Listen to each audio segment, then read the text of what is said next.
Turn it off. Hello everyone. Kind of happy to be here. Happy to stream more new FF14 stuff.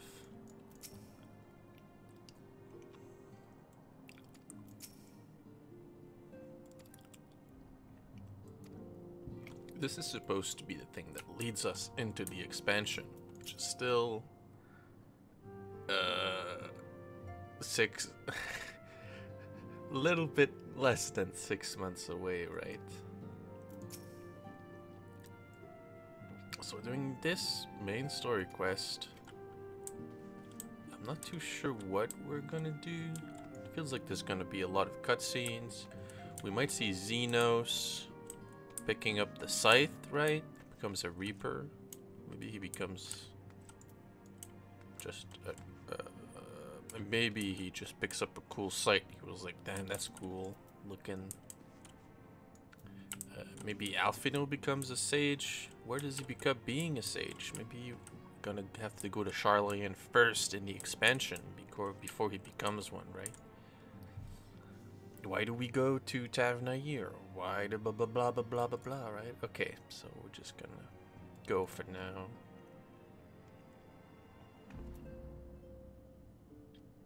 Here we go. Alizé. The company we keep. Alizé can tell you are itching to take the fight to the Telephoroi. Telephoroi? I don't know. Alright. Ah, warrior of light. You're looking well. I take it you managed to squeeze in with some rest. If you came hoping for tidings from Kryl, I'm afraid we're still waiting. But we do have some odd scraps of news to share. Scraps, she says. Lunar primals have been popping up all over the place, but the alliance of the situation well in hand, thanks in no small part to Hoary Boulder and the others. Meanwhile, talks with the Beast Tribes are going even better than expected. Encouraged by Ulda's progress with the Amalja, Gridania has opened negotiations with the Ixal, believe it or not. All of which is obviously very encouraging, but with the Telephoroi still out there, it's not as if we can afford to lower our guard. Nod, that's one sip. That's one sip, baby.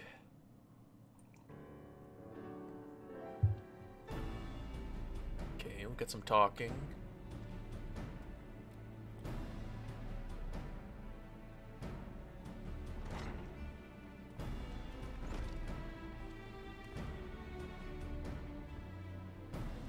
Begging your pardon, but I come bearing an invitation from the Alliance. A council meeting is due to be held in Alamigo. Your attendance is humbly requested. Ah, we were just talking about the Alliance. May I ask what's on the agenda? I believe the intention is to share news of recent developments and discuss what measures might be taken to combat the Telephoroi. Telephoroi. I feel like I want to say telephone whenever I see it, the word. In concert with our new allies, the Beast Tribes have also been invited. It is hoped they will join us in the fight against our common foe. So the Alliance would bring all of the Beast Tribes into the fold at a single stroke.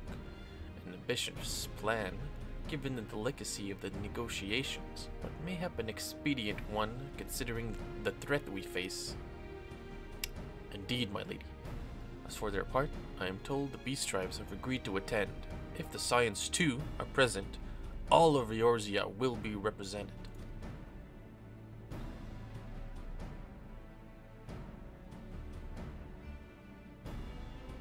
To arrange such a meeting must have been quite an undertaking, not only diplomatically, but practically. Pray inform the Alliance that we will be honored to participate. We shall make for Alamigo without delay. Then I will bear your answer thither with all haste. We will look forward to receiving you at the Royal Palace.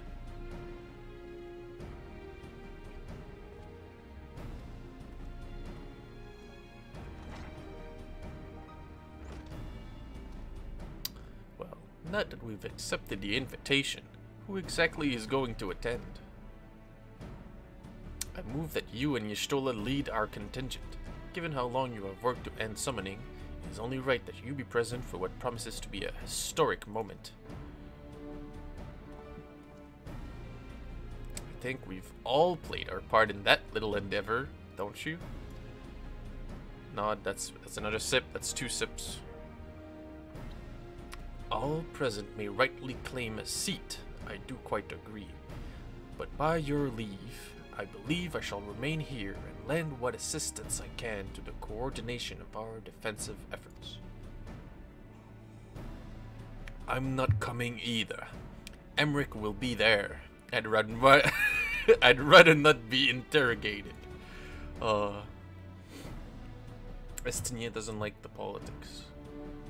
He's a rugged, handsome Ellison who doesn't need no socio-political situation in his life. Okay. Yeah, I was really doubting that he was actually gonna go, in my mind, when I saw him in the shot all alone over there. Okay. Thencred. Very well then. While those with a mind to hold the fort to get on with holding it, I suggest the rest of us make for Halamigo, shall we? Okay, Halamigo is kind of far, so I'm gonna... Oh, bye-bye. Halamigo is kind of far, so I'm just gonna teleport. I'm not gonna bother walking. Don't forget to bring me something nice from Halamigo. Uh-oh, that's kind of a red flag. I shall take this opportunity to gain a better understanding of Sir Estinia. Being an Ellison of like age, it is possible we have interests in common. Mayhap I shall begin by lending him a favorite treatise or two from my collection. Oh boy. Don't worry. I have no plans to return to roaming in your absence. I know you'd only chase me if I did.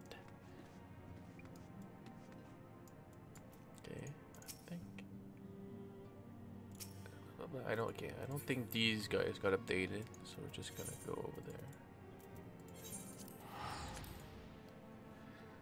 So far, starting pretty good. Guessing. I don't think this is gonna be too long, right?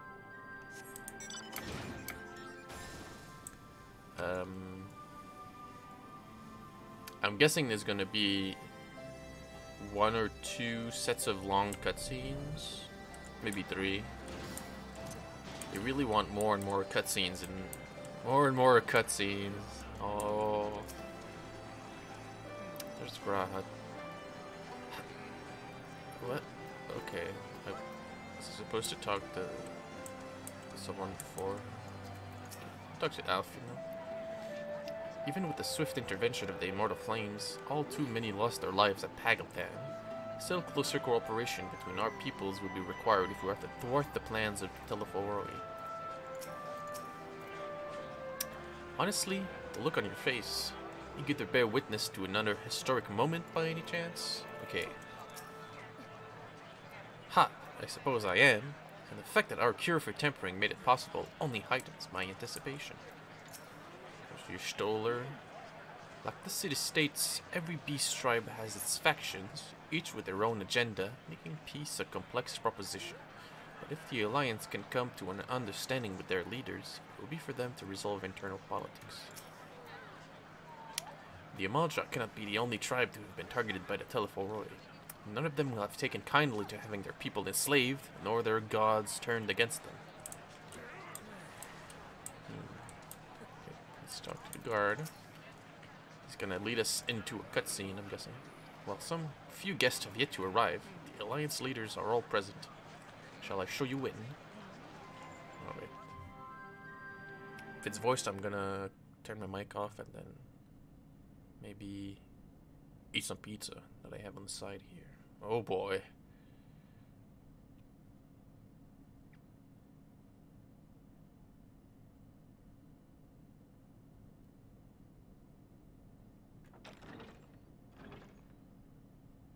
Who is it? Who's the last one? Hey, it's a friendly one. I've helped all of these dudes before. I wonder if you get different dialogue here if you've done all the B stripes quests. Esteemed guests, Okay. you honor us with your presence. As there is much to discuss, let us begin. Information on our taken brethren you have, yes? Hear it we would!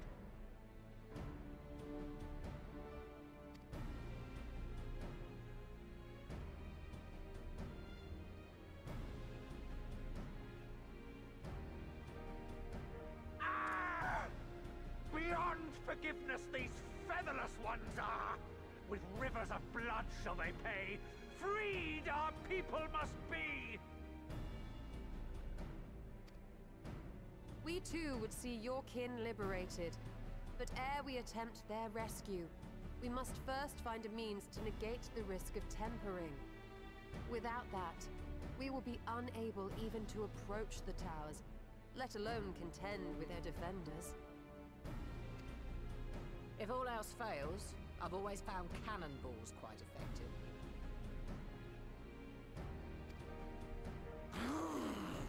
And what of the prisoners? Would you see them slaughtered?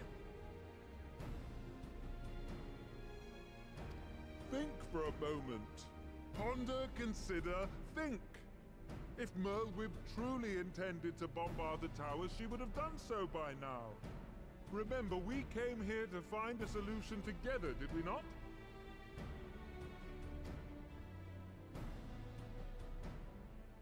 Y'shtola spoke of defenders.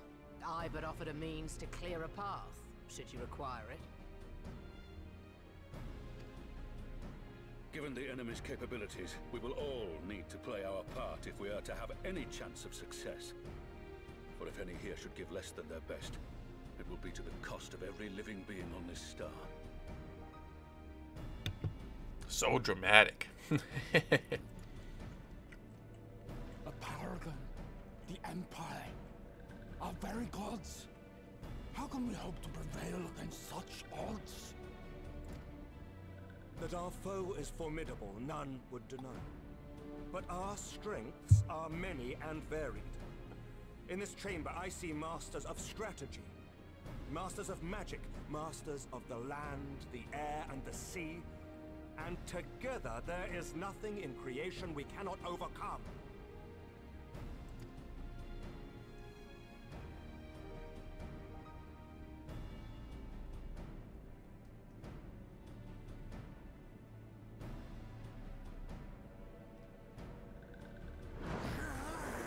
Whoa! Uh-oh. Is that like a hype show? I beg your pardon? Is Tasty Steve? Wants to make some noise? What is it, Sir Walker? Do not express your passion thus. Oh yeah, I read it right. I read it right. I've been around these Sahagins before.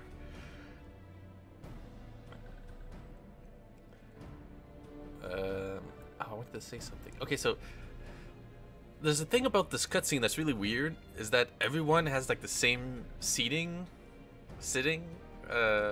like animation, well not animation, but like pose.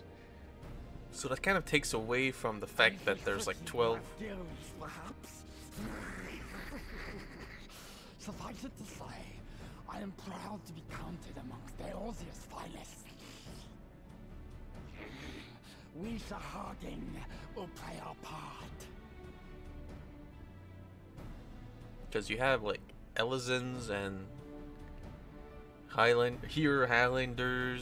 and Rogadins on all of these the same size seats, and they're kind of all sit the same, so it's kind of, I don't know, takes away a little bit. Like, wouldn't some people be standing just like these guys?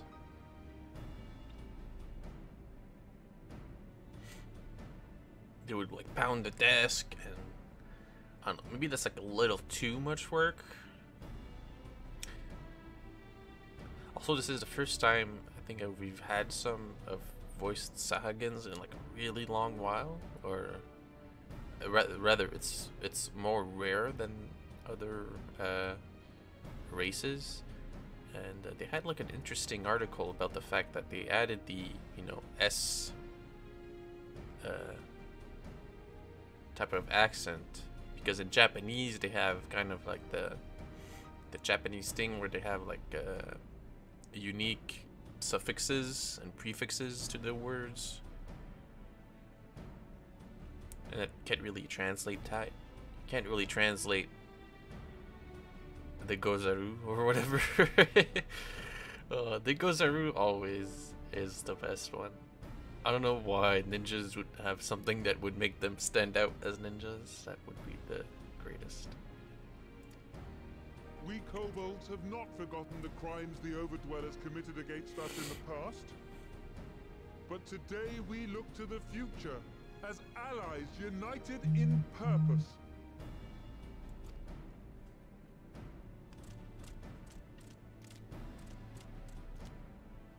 They're hype. I'm hype. Make mock of the Ixal the Paragon does. Turns kin into puppets. Pits brother against brother. Free them from his grasp, we shall. As Patriarch Zadar will attest, the Scions have granted us a means to free your brethren from their thraldom. This boon we will gladly share, that your people might never be enslaved again. We accept! We accept! Praise me! Praise me? Bro. Oh. This feels like I'm about to get a vision or something.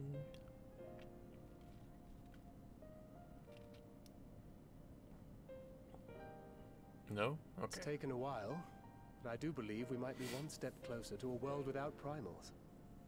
Would that Minfilia were here to see it. Oh boy. He's sad. We still have a long way to go, and we're going to need a lot more Porksies. But we're moving in the right direction.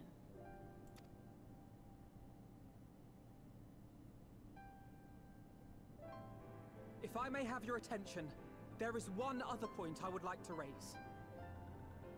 As we can all agree, freeing those held captive must take precedence over every other concern.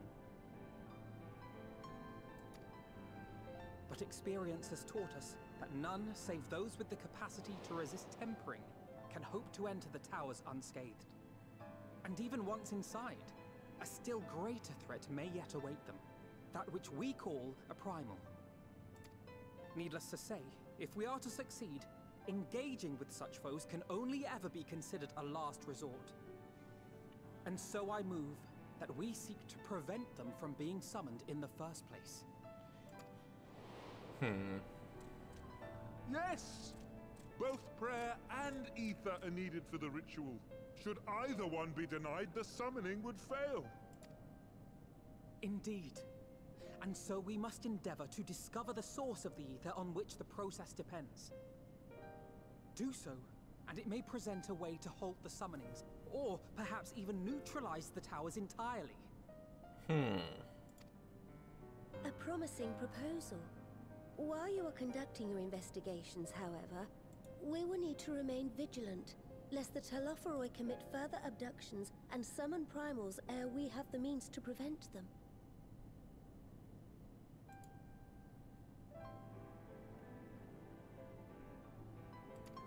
To stand a better chance of keeping our enemy at bay, we would do well to coordinate our defensive efforts, sending reinforcements to assist our neighbors when needed.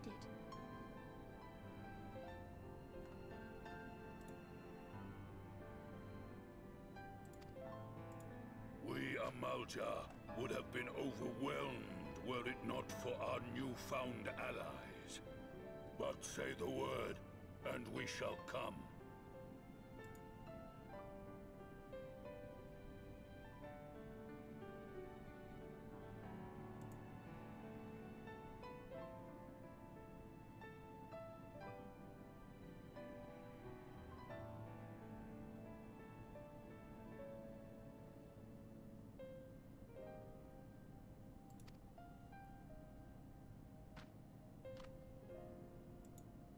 I I see we are all in accord.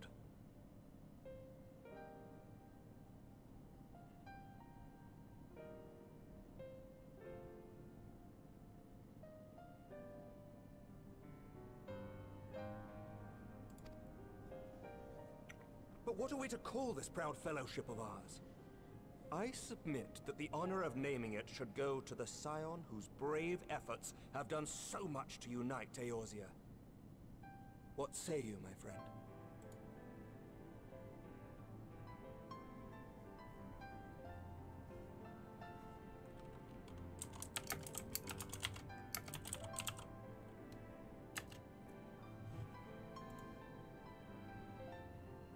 Whoa, I have to name it?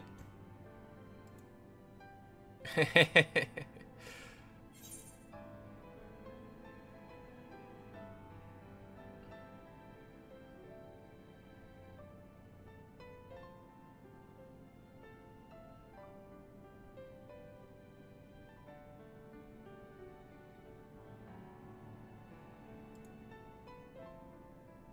Grand Company of Eorzea, or one moment please. I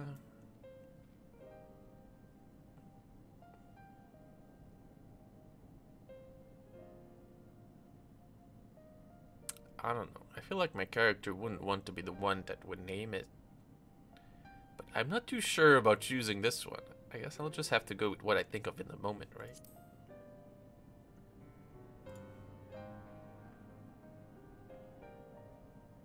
But that's the name I...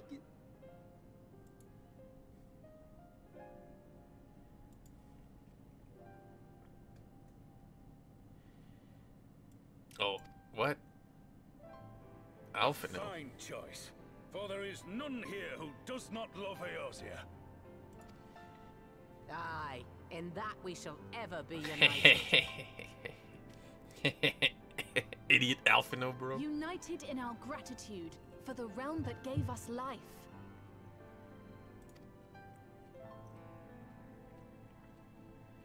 Then let it be recorded that on this day, the Grand Company of Eorzea was born. Yippee! Oh, he's gonna cry. He's gonna cry.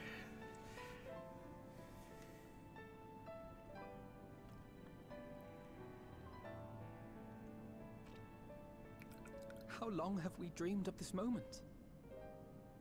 And now that it's here, Oh, forgive me.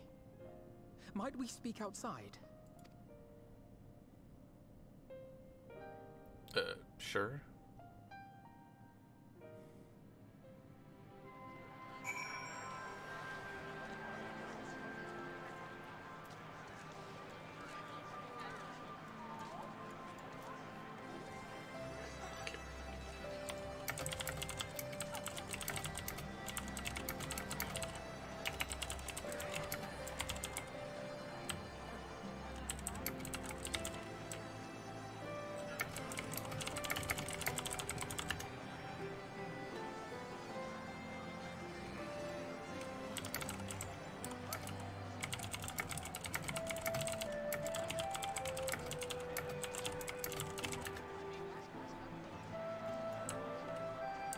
Speak outside. Hey, wait a minute.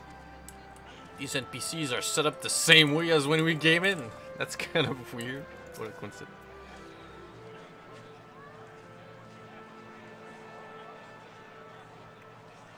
It's a pity it took the threat of annihilation for everyone to cast their grievances aside.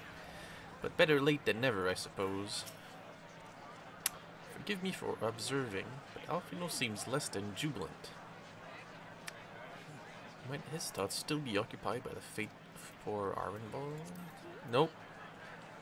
Nope, Graha. That's not the thing. Should I take out my rat? Tiny rat?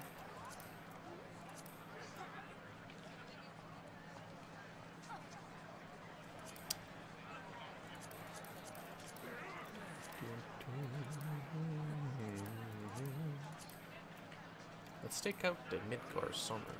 Very easy.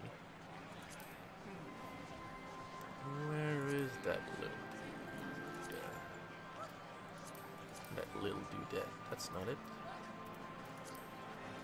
Midgard Summer, where are you? There we go. Not the big one. The Grand Company of Eorzea. I wonder what Rio and the other former Crystal Braves will make of it. We've won over the leaders. Now the leaders must win over their own people. No small task, I grant you. But we have come a long way since we first joined with Minfilia to bring an end to summoning. A long, long way. They're really pushing the, this is what we've been waiting for type of sentiment.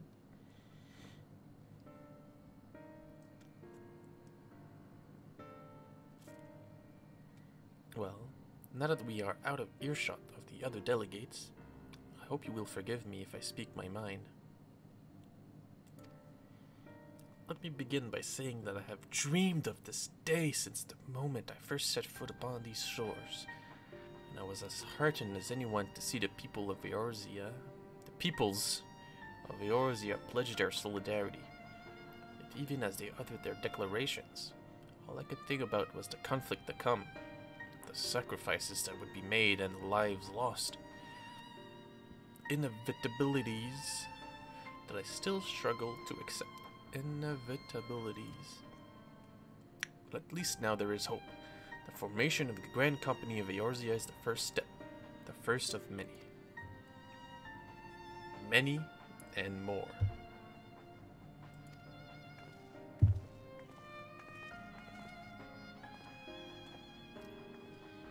Elder Seedseer, how might we be of service? I seek Master Alfino's assistance in a matter involving Gridania's neighbors, the Sylphs.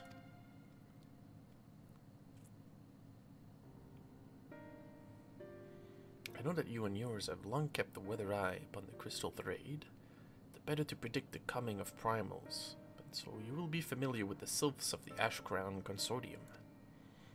Through their dealings, they have cultivated relations not only with the city-states, but many other communities besides. Communities such as the Peace Tribes. Just so, it is our hope that we may make use of the Sylphs' established lines of communications to coordinate the effort of our new fellowships. Yet there remain certain practical differences between a trade consortium and a grand company. If the Sylphs are to perform their tasks effectively, they will require the counsel of one versed in the operational aspects of an armed force.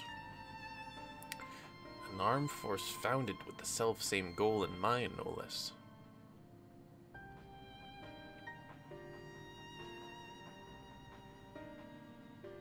Her necklace kind of looks like a cow upside down. But weird ears. The Crystal Braves, yes. Forgive me, Master Alfino. I know that it was a painful chapter in your life. The experience may yet be made to serve the realm.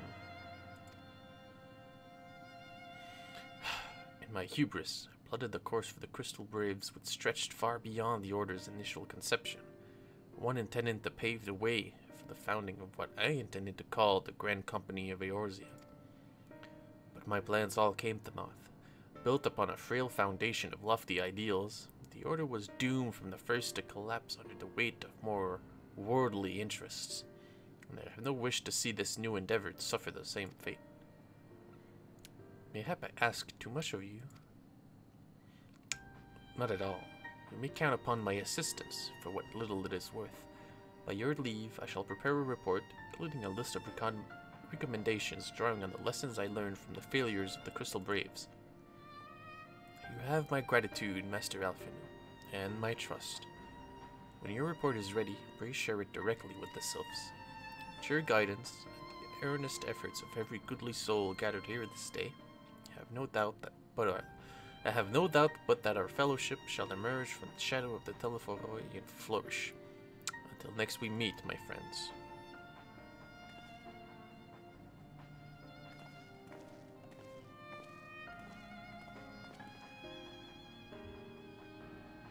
Before committing anything to writing, there are a number of people whose thoughts I should like to hear.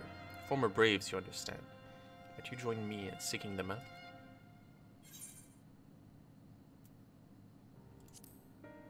As if you had to ask.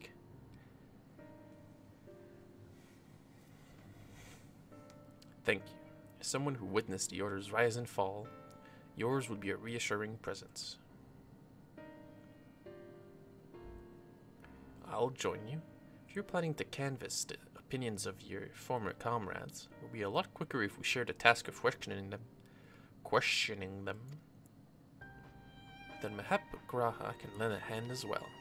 I shall accompany Thancred back to the Rising Stones. Between us, I dare say we should be able to provide an accurate enough account of the day's events.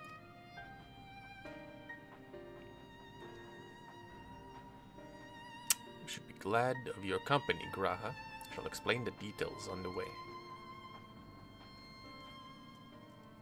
Bye-bye.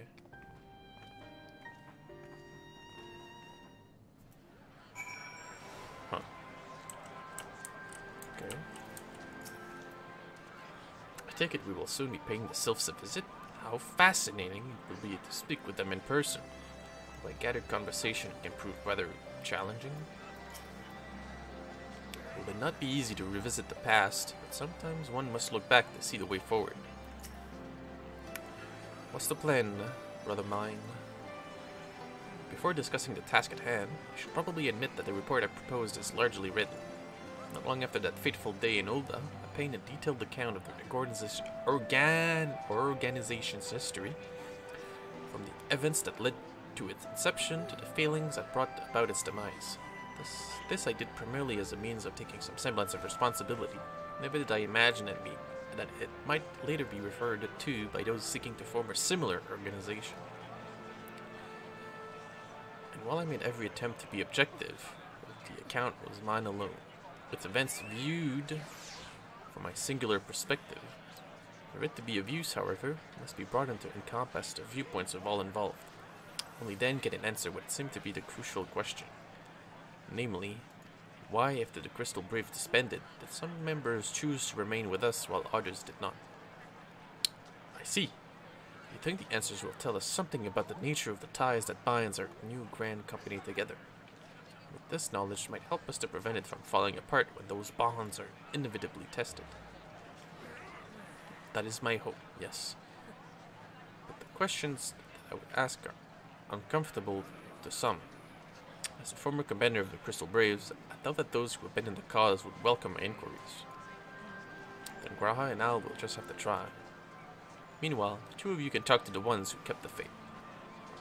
A fine suggestion. Have care, however. Consider that my former comrades are of questionable character, so keep your wits about you. Let us reconvene in Gridania later on. If you have no objection, I have a mind to begin by speaking with Riol and Alian. If memory serves, the two of them will be attending an intelligence briefing at Castromorians. Let us seek them out there. Castromorians. Okay, that's close to here. I can just fly there, I think. Let's just fly there for now.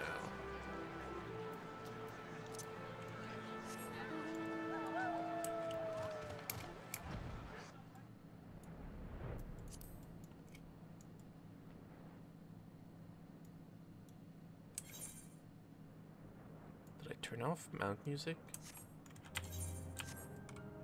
That was weird. Okay. Okay, well, I did not expect we would be kind of doing a reunion tour.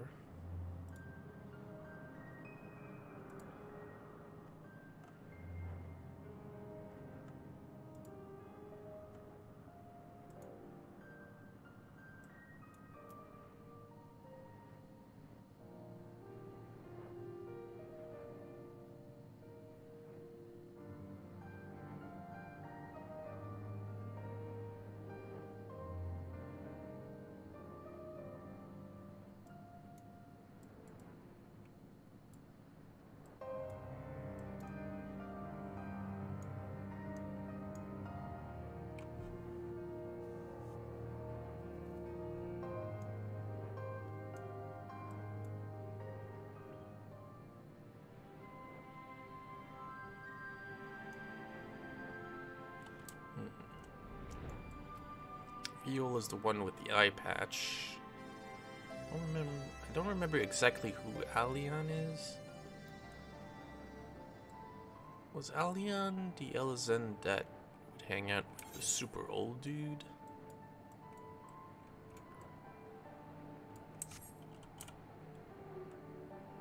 I don't remember.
I wonder if any of these are gonna change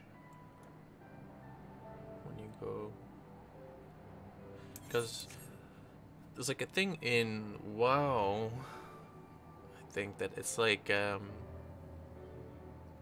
you have like zones in the world that you have like the past versions and then the current versions. I wonder if they're gonna do the same thing this, if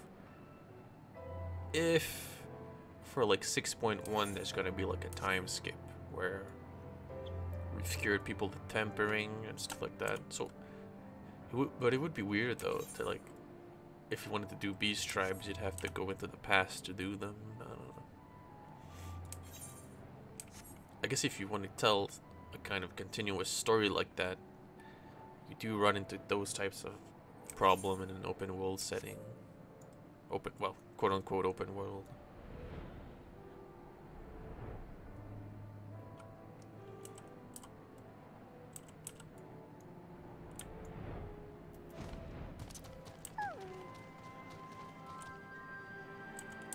Okay, there's Viola and Alian. Oh, I didn't expect you to see you here. If you enjoy intelligence briefings, you've come to the right place. Got a cutscene. Is this one gonna be voiced, you think? Doesn't seem like it would be. Well, look who it is. And what brings you two here? Wouldn't have anything to do with the big Min, wouldn't it? Would it? In a matter of speaking, I have been assigned a task, you see, for which I require the assistance of former members of the Crystal Braves.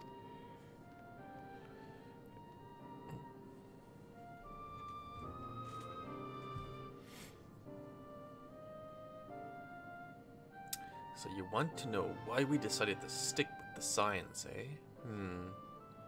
Ain't an easy thing to put into words, that.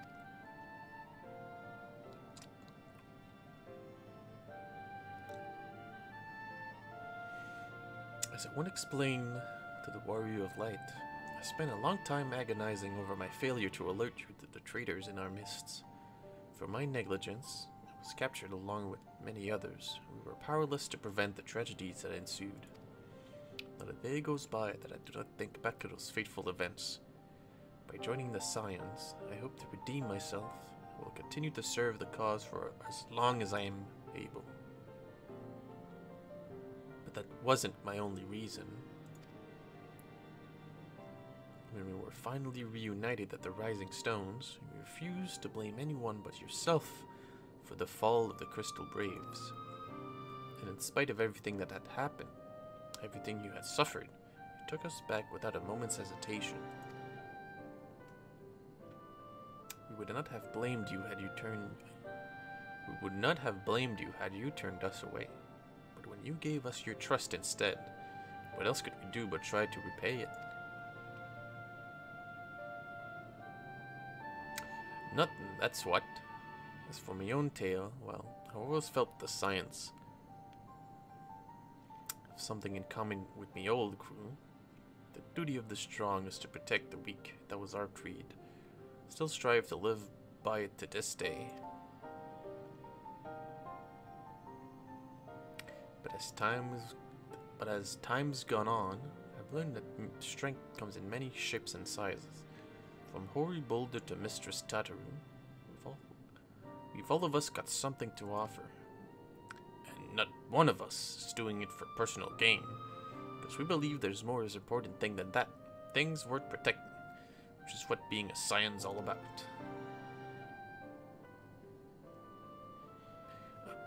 I am at a loss for words. Thank you, my friends. To hear this from you means more than you know. Forgive me. Could you...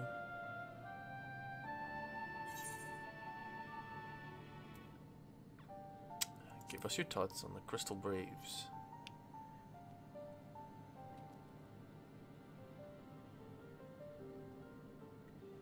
Well, it's found in ideals were something to be proud of, but ideals alone don't make a crew.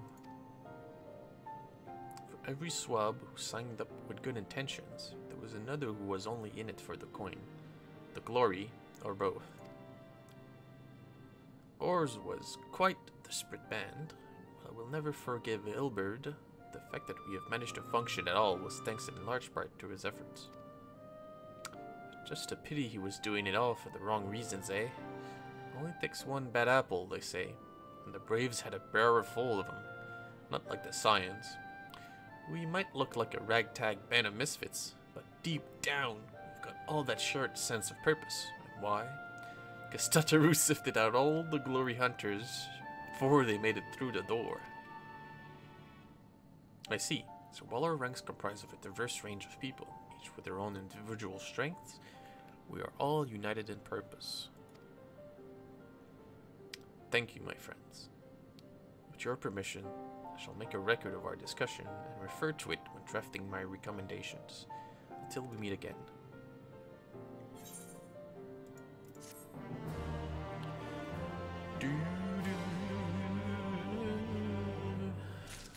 Alright. Speaking of former Crystal Braves, I've not seen Argmus of late, constantly away on missions as he is. Wonder how he fares. After the company of heroes went their separate ways, I did try working on my own for a bit. And I'll admit, it was nice being able to pick my own battles. But if you want to make a real difference, you need to find a good crew and stick with them. Stick with them? Whoa. I could get chicken fettuccine. Zephyr. Whipped Twilight Apple Puree? Bro, kinda wanna try that in real life now.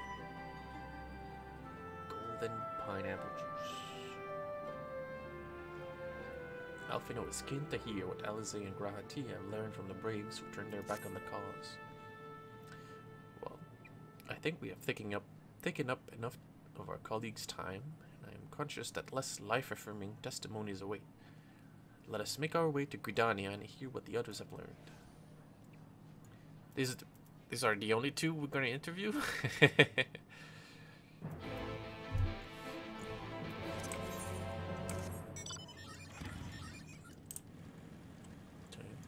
Well, Gridania's right over here, so I can just fly one zone. Right? East route goes directly to Gridania.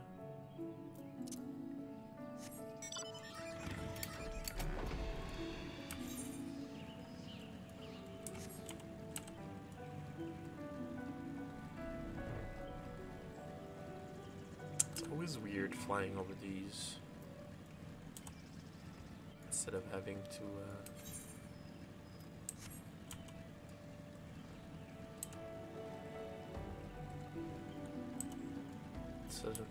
to slowly use this slow mounts and stuff. I guess grounded mounts aren't so slow now anyway.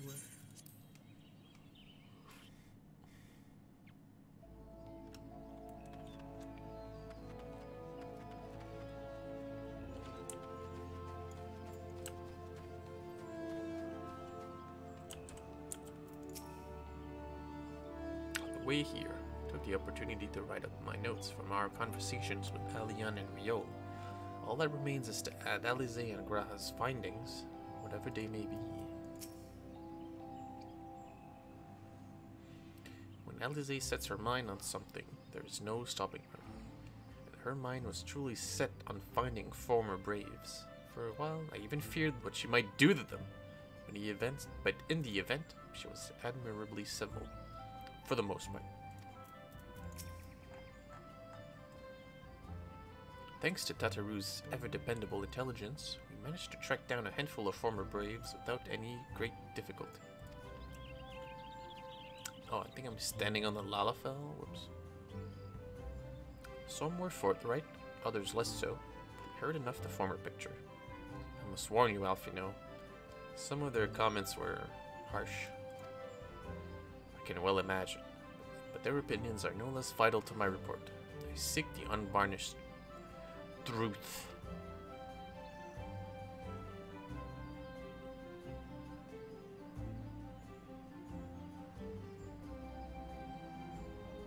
Thank you. I will set about adding your findings to my own at once. In the meantime, pray go on ahead to Little Solus and seek out Elder Frixio. He'll join you anon. Alright.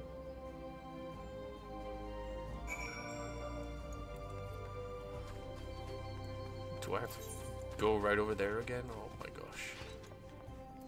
That was one hell of a go there to talk to this guy. So Bloom Pier.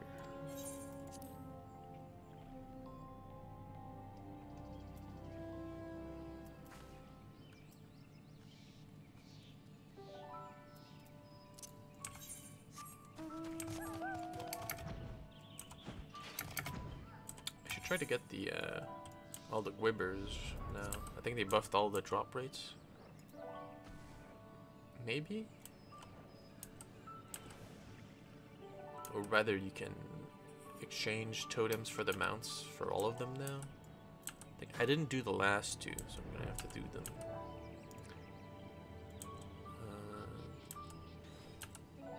I have time, right? So I have to do that. I need to finish leveling Blue Mage. I should make a list.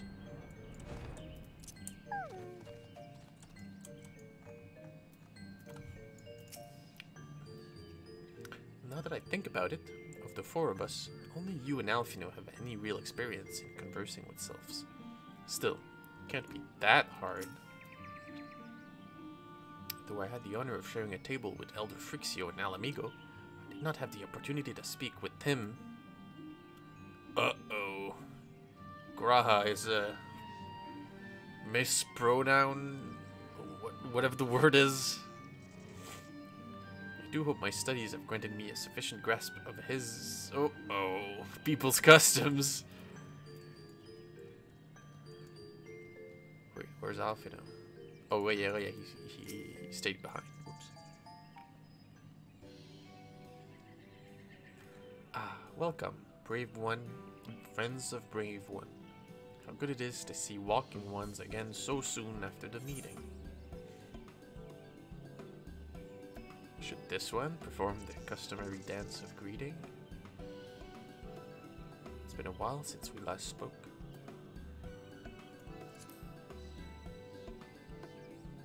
Oh, shrug. That's what's up.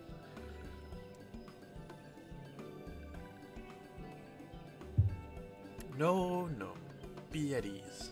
It is true that these ones once delighted in making walking ones dance, but no more. Horn One, Kani Senna, said that walking ones would be coming to Little Solus.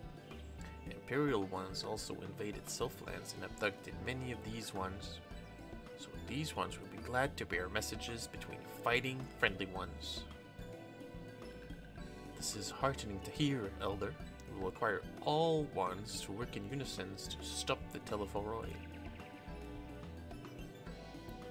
These ones will try very hard, of course, but as matters of war, these ones have little experience.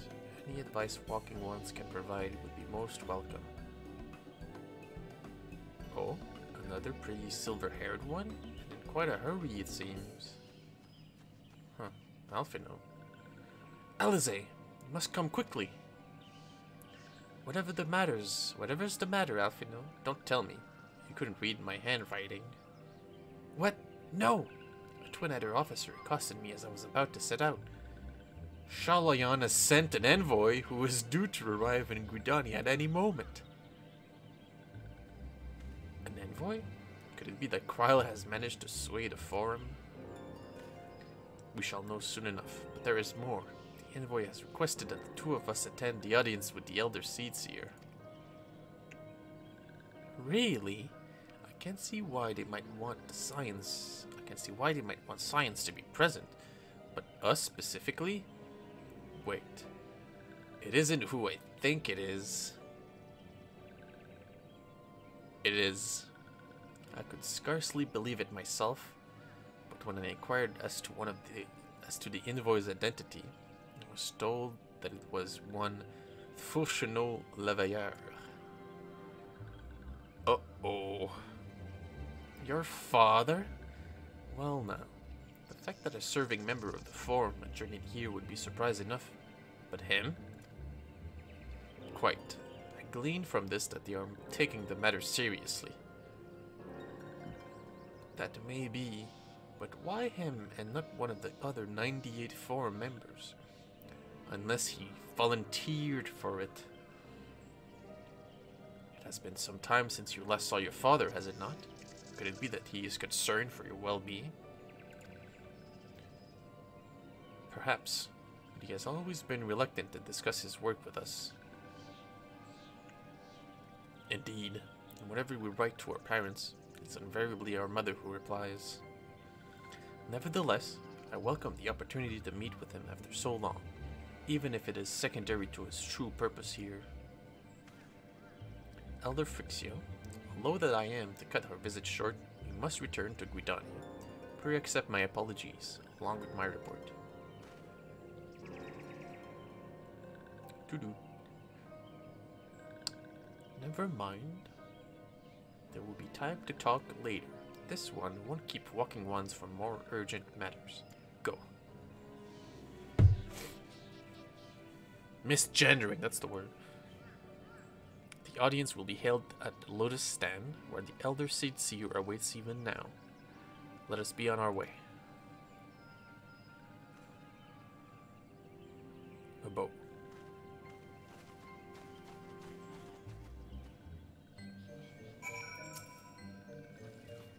Don't mind this one. A walking one should head back to Gridania with the others. If this one has any questions about the report, this one will be sure to send word. This one is the biggest home of all. Forest itself. This one heard, this one felt. Walking one has been trustworthy by Lord Ram. This is still 2.4 dialogue. 2.4? 2.5?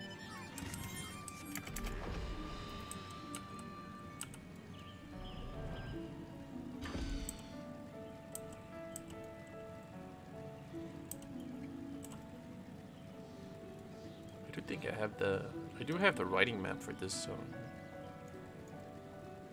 they added a writing map for the Bozja the Bozja zones, and you can also go past it with the bike. So the bike is back to being pay to win.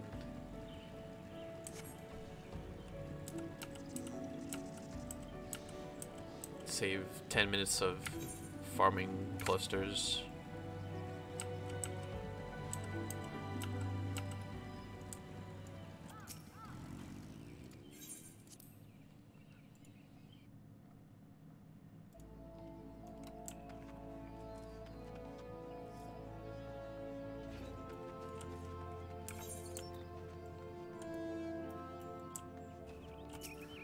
Adventurers Guild. Oh, Midgard Summer was in the way.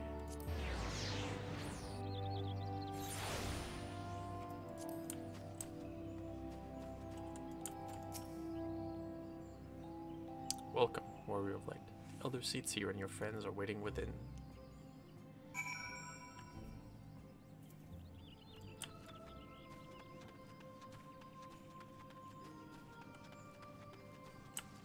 Oh. Is he here? No, not yet. After all this time away, it will be good to see my father, even if it is at an official meeting. 99 may seem a rather lot of members, but before the Forum was founded, every person of age in Sharlayan was given equal say in its governance. Many of the institutions that are still active today were established by the people's vote, not least the Studium, as Alizé and I were constantly reminded during our time there. It is an example of what can be achieved through absolute democracy. During my time in Sharlayan, I've heard much of Fortuno Leveillard. He is a gifted speaker, known amongst other things for the uncompromising application of the foreign policy. My friend, I thank you all for coming so swiftly. Word of Master Fortuno's visits took us quite by surprise. When the Alliance granted Mistress Kryl permission to request Sharlayan's aid, we did not anticipate so prompt a reply, much less that it would be delivered by a member of the Forum. What the nature of that reply may be, we shall soon discover. I wonder if this is going to be voiced? I'm guessing Fortuno is going to have a voice actor in the expansion, right?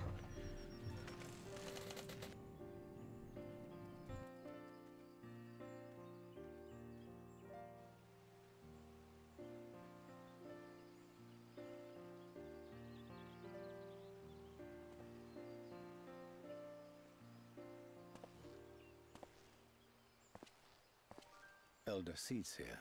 I thank you for granting me this audience. I am Fortuno Leveillard, here in my capacity as representative of the Forum. It is I who should thank you, Master Fortuno, for journeying so far and so swiftly. Would that our first meeting could have been under happier circumstances.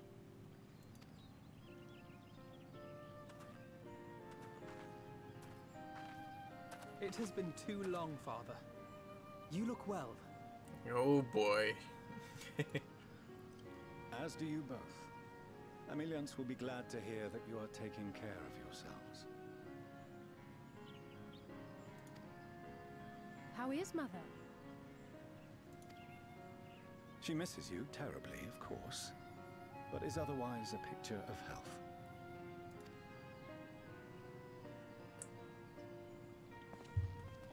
Circumstances apart, I'm grateful that our meeting has afforded me the chance to be reunited with my children at long last. And I believe I also owe you thanks for the hospitality you showed my father, Louisoix, during his sojourn in Eorzea.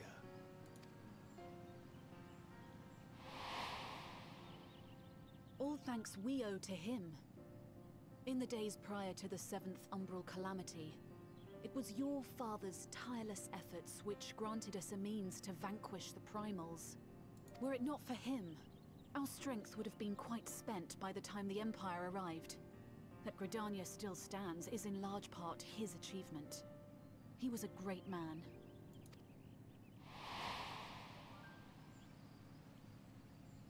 He would doubtless have been moved to hear you say so. I must confess, however, that I opposed his decision to intervene. What?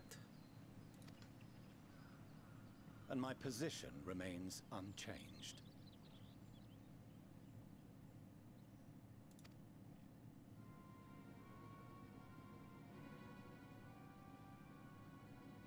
To chart the course of history, not to change it. I am familiar with the Sharlayan stance. It is more than that. It is our way of life. Who we are. Oh boy, it's those big head observers from Marvel. But I came here not to deliver a lecture, but the Forum's answer to your request. Sharlayan will under no circumstances intervene in the conflict between Eorzea and the Garlean Empire. What? Are we conflicting with those guys anymore?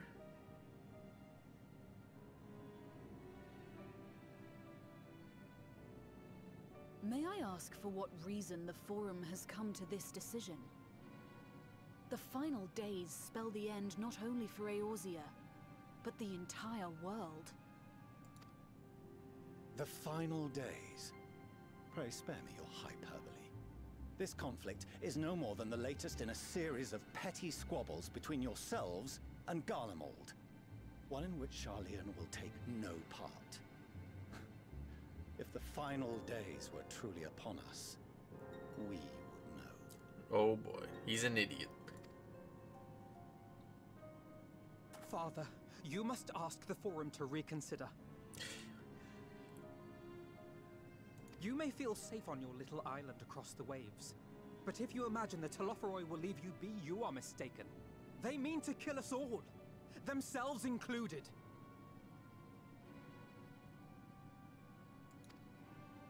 Alphino is right.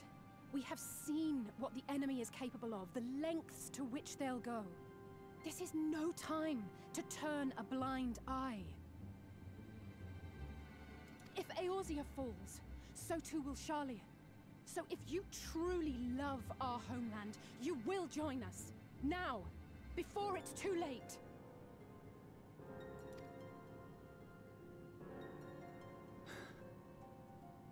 I thought you knew better than to raise your voice to your elders. It seems I was wrong. Wrong to ever let you leave, Sharlayan. I consoled myself that your time abroad would instill in you some hint of restraint, of discipline. Oh boy. But I see now that Eorzea has made fools of you both. Have you forgotten why it was that I so vehemently opposed your grandfather's departure? For all his wisdom, his only solution was to go to war. Death, devastation, ruin. Even those who claim victory are scarred for life. What prize could ever justify such sacrifice? It is the duty of the learned to avert such tragedy. By fanning the flames of war, you forsake all you once held dear.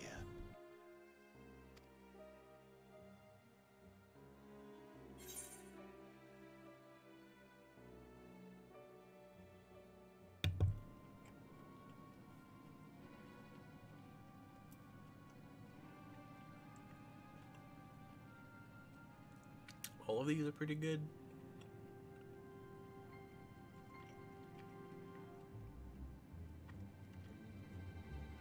I like the second one.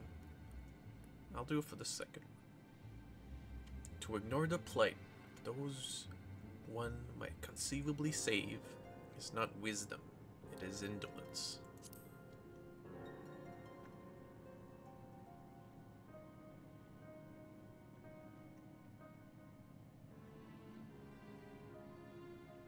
I see your friend shares your misguided ideals.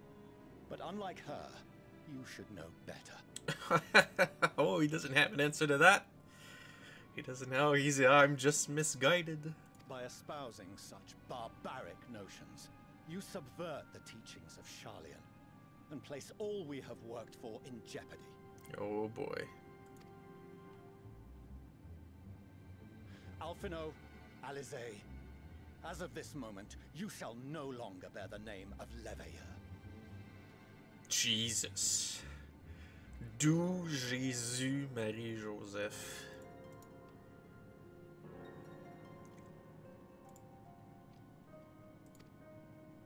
What?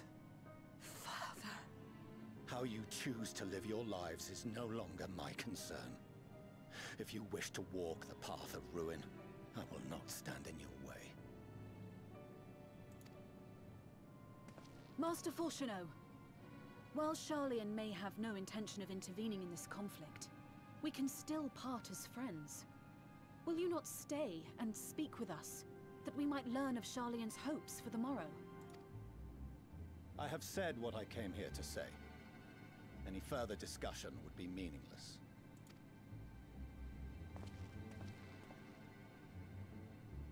Father! Wait! Don't bother, Alize! How can you stand there and watch him walk away? How can you let this happen?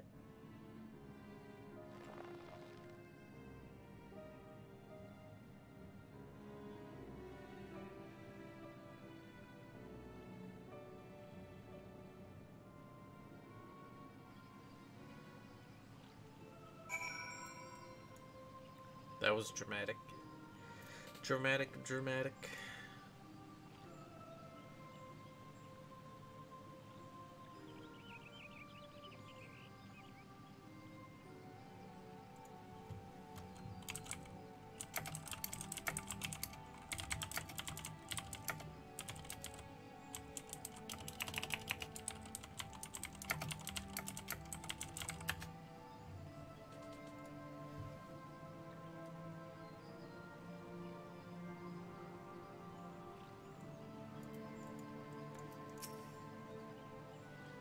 In order to avoid conflict with Garlemald, the Forum went so far as to order the abandonment of an entire city-state. The refusal to aid us now is, I am sorry to say, entirely consistent with their historic position. It was not so very long ago that we had a friend and neighbor in Charlion, and I so clung to the hope that she might yet lend us her strength. But when she forsook Dravania, it would seem she forsook us all.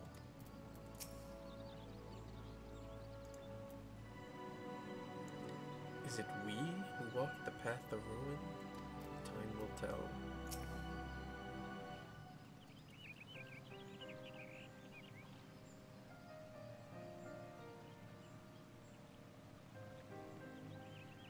So that's what he came here to say? So that we're all fools for having the temerity to defend ourselves against the Telephoroi? As for the rest,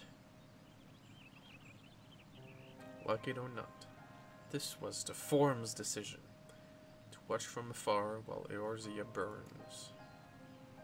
Father was but the messenger, as he handed down their judgment. I could think of nothing to say that could possibly sway him. I still can't.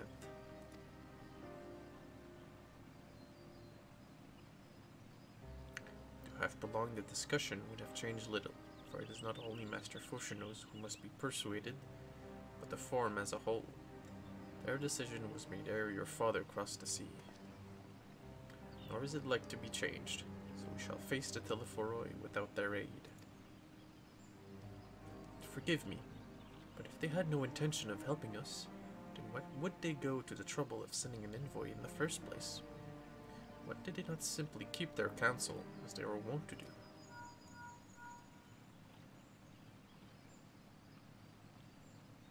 I got a message. Alexandra, has Master Fortuneau arrived yet? Yeah, he said his speech and left. That it is as I feared. My efforts were in vain. I plead our case to as many Forum members as I could, but they flatly refused to discuss the matter. No, that's not exactly true. I should rather say that they ignored every word I said on the subject without exception. It was almost unnerving. Could it be that they were hiding something from us? That might go some way to explain Master Foshinos' performance. When he said that they would know if the final days were truly upon us, I dismissed it as pride. What if they genuinely believe that they know how the world will end, and simply disagree with us about the circumstances? That I don't know, but something tells me they are not as unconcerned about the Telephoroi as they claim. If the threat weren't real, why else would they be so standoffish and secretive? I would very much like to delve deeper into this, but I'm afraid I've exhausted every avenue of inquiry. Nor have I fared any better with my other mission, researching Hydaelyn in the Ethereal Sea. tried enlisting the help of experts in the field, but it appears the Forum has forbidden anyone from cooperating with us. Obstructed at every turn, so it would seem. But don't lose heart just yet. With all the knowledge and acquaintances we have between us, we can still find a way forward. To that end, I'd like you all to join me here. When the time is right, of course. I am aware that matters in Eorzea stand on a knife edge. But with your permission, I can at least start making the necessary arrangements. So that's why we go to Charleon. Krile invites us over for a tea party. I've always... I've always wanted to visit Charleon. Maybe not. Please do. Well, there are one or two things to take care of here first. I'm gonna say that. Unfortunately, after which, assisting me will seem a sweet relief, I'm sure. While you attend to matters heroical, I shall see about securing entry for you all. I will let you know when everything is in order. Take care in the meantime, won't you? Your speculations give me cause to hope. Yet if these seeds will bear fruit, I cannot say. But it is possible the Charleons hide some secret truth from us. There can be no certainty that its exposure will prompt in them a change of heart. And so, for the present, we must needs confront the plight in which we find ourselves. The Forum has refused our request for aid, and falls to us alone to contend with the Telephoroi.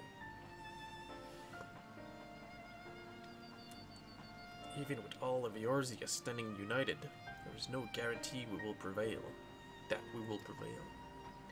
What does Charleon intend to do if we fail?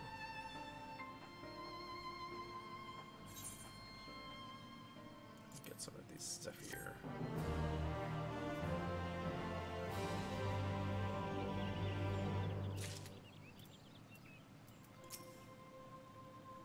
Throughout my childhood, I remember grandfather arguing with my father over Charleon policy of non-intervention. This time, it was my turn to play the role. But if even my grandfather could not win him over, what chance had I? Words exist that may sway him. I know not what they are. With their knowledge, Charleon could have done so much for the cause. They could have helped us uncover the secrets of the towers and save the tempered captives within. And yet, gods! Hey, what's up? The Forum includes representatives from all of Charleon's central institutions. With them hindering Krile's investigation, she will struggle to make any headway on her own. Death unto dawn. Shush emote. Whoa. Avoiding the puddle? Ken Isena seems determined not to let the disappointment of Charleon's rejection distract her from the task at hand. What they're all looking at. While Charleon's stance is indeed disappointing, we cannot allow ourselves to be distracted from the challenge before us. There's much more to be done. I shall begin by sharing the Forum's response with my counterparts in the Alliance. Meanwhile, I would ask that the Scions... Grave tidings, walking ones. Grave tidings. Calm yourself, my gentle friend. What has occurred? These ones who went to see feathered ones sent terrible news. Destroying ones have appeared in Zelfaltol. Destroying ones and captured ones are even frightful godly ones. Feathered ones didn't stand a chance and were sent flapping and squawking. When did this happen? Is it too late to help them? Too late, yes, much too late. But luckily, destroying ones were only passing through, continuing on west. Feathered ones who did not fight were left unharmed. West, that would be Koethas. Uh-oh. My lady, the Mage Guardians report that the Telephoi have emerged from the eastern highlands of Gorethus and are marching at high speed. Though their purpose has yet to be determined, the Cartano Flats would seem their most likely destination. Lord Hemrick has already dispatched his forces and requests our immediate support. Tell him he shall have it. The time has come for the Grand Company of Eorzea to prove its worth. Oh, baby. Well, perhaps it is a mercy that we do not have time to stew upon our misfortune. Come, my friends, let us make haste to Cartano. Wait, this one almost forgot. The strong ones were said to be led by cackling robed one. This one must see that all walking ones know. Farewell.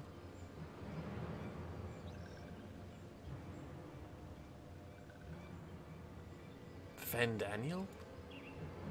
Who else? It was only a matter of time before that grinning maniac showed himself again.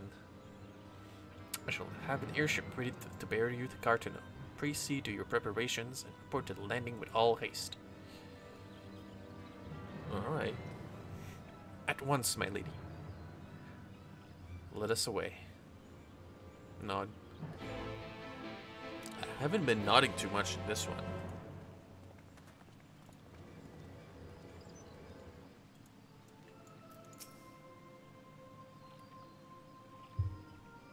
The airship will be ready to depart ere long. I bid you make for the landing as soon as you are able. May the 12 keep you.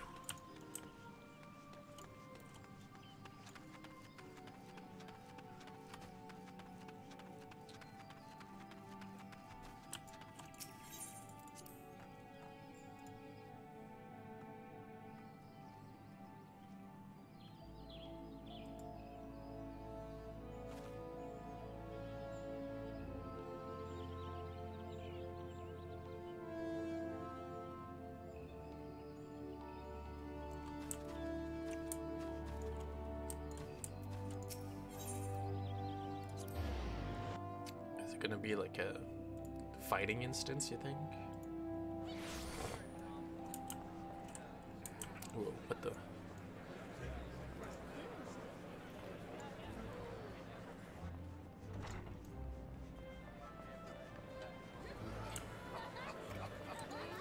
It's Fordola! Come on. This will only take a moment, alright?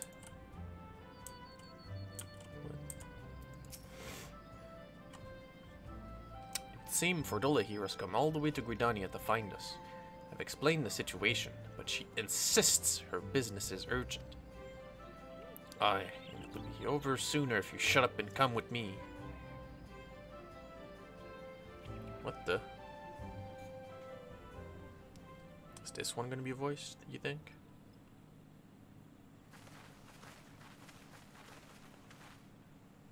What? Is he in a wheelchair?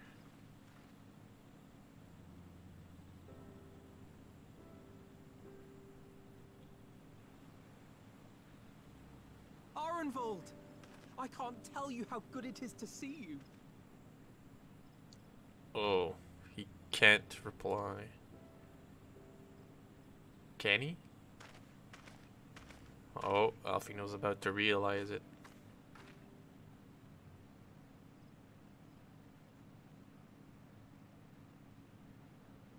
It arrived a lot sooner than expected, eh?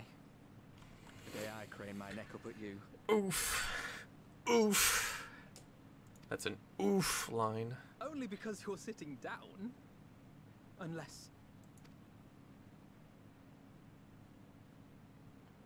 Afraid so. The Chirurgeons say I may never walk again. The Chirurgeons? Oh boy. Well, you only got one broken leg?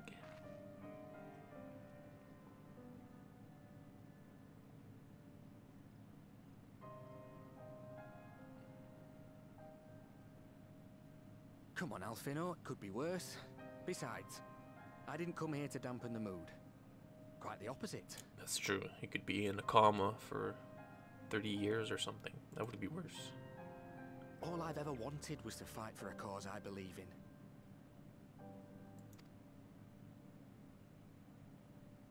But my fighting days are over. So I want you to fight in my stead. Be the hero I can't. Phew.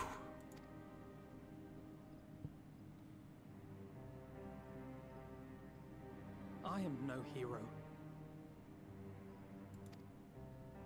That's what they all say, though. No one ever calls themselves a hero. Even the ones who eat primals for breakfast. It's for others to decide.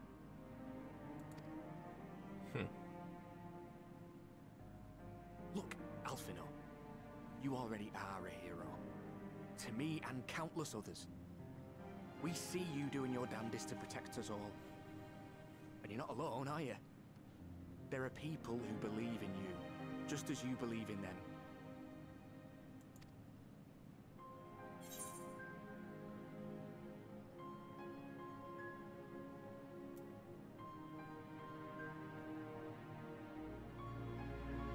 Some things may have changed, but the adventure isn't over yet.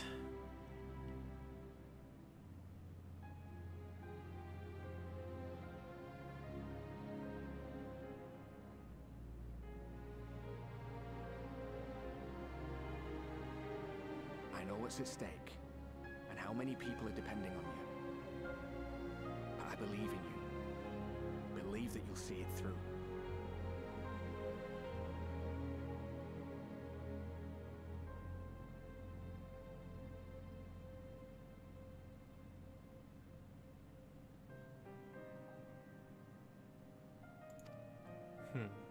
That's why I'm entrusting my dreams to you. Like Albert and Owley once entrusted their dreams to me. The entrusting your dreams thing is so anime. I would have borne the weight of such expectations without a second thought. But now, I know just how heavy that burden can be.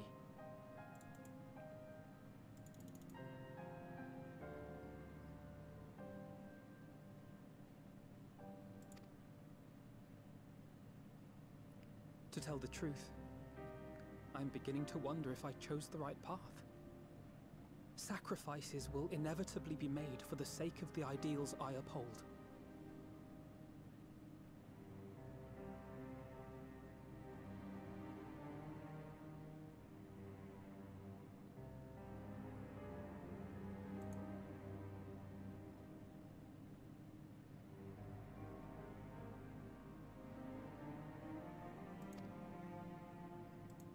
Maybe I am not the person I thought I was. The person you think I am.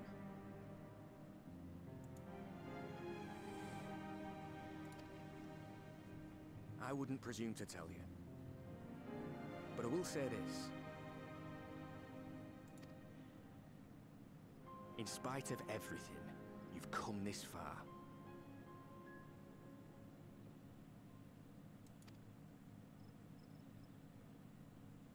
The road ahead might not always be clear, but you've never been one to give up or take the easy way out. And everything you do for others. For a brighter future. I'm proud to call you my friend. Well, I've said my piece, so I'll let you go. I know you've got more important things to be doing. Just give what I've said some thought, all right?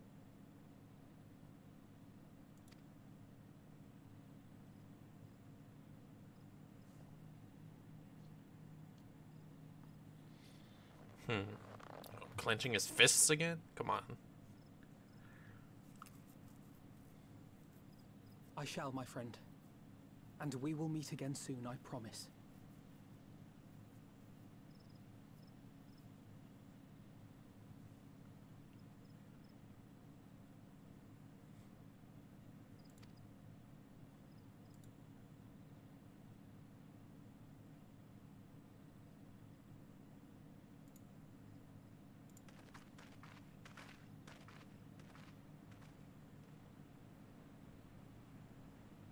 Nothing left for me to do but wave and smile.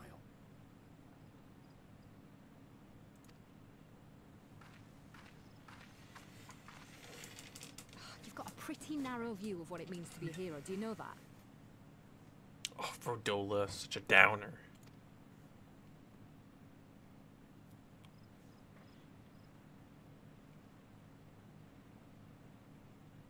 You think they're all forged in the fires of battle? That it's all about being brave and killing villains? Who said that? Alphino and the others will carry on their fight. But theirs isn't the only one. There are other ways you can make a difference. If you stop feeling sorry for yourself and put your bloody mind to it.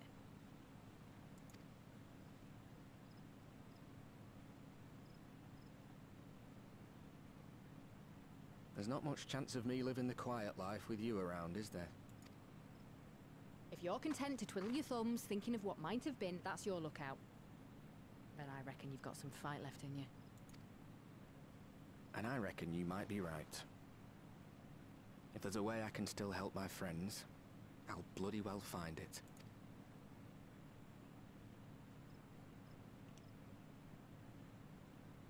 I didn't think these two would go for the whole buddy cup thing.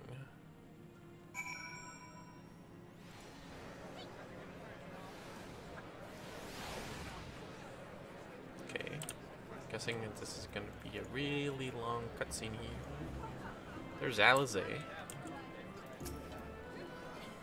After Pagaton had assumed that Telephoroi would continue to target settlements, but in this plane they considered Sylphatol a mere obstacle in the road to Cartino. What, then, draws them to the flats? We must keep a close eye on their movements. Is Alphino here? Oh, there he is. I rather doubt that Fordola obtained Chirurgeon's permissions before bringing Arenvald halfway across the realm. And solely to deliver a message at that. You should both have known better. But what's done is done. I will not soon forget his words. You can tell me later what that was all about, but judging by the set of Alphino's jaw, it appears to have done him some good. Tenquid and the others have already left the Rising Stones. According to the communications officer, Malja and Kobold forces are also bound for Cartino as we speak. They meant to keep the promise they made in Alamigo, and we must do the same by saving as many of their tempered kin as possible. Anyway, the airship is ready to depart. We should get going. Upon joining the battle at Cartino, several cutscenes will play in sequence. It's recommended that you set aside sufficient time to participate in the battle and view these scenes in their entirety. The progress through the battle will be saved at certain points. In the events that you are defeated, you will be able to try again from the most recent of these. Please note that if you enter battle associated with other quests or log out from the game, this progress will be lost. Level sync is in this effect. If you are above the maximum allowed level, it will be synced as follows. Level 80. I see, level 80.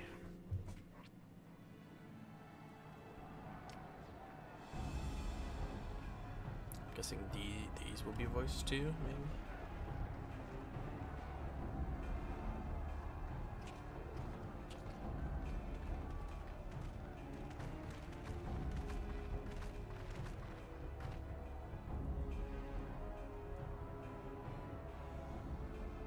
My fellow Scions, as I am sure you will have heard, we can expect no help from Charlie, nor are we any closer to discerning the Telophoroi's grand design.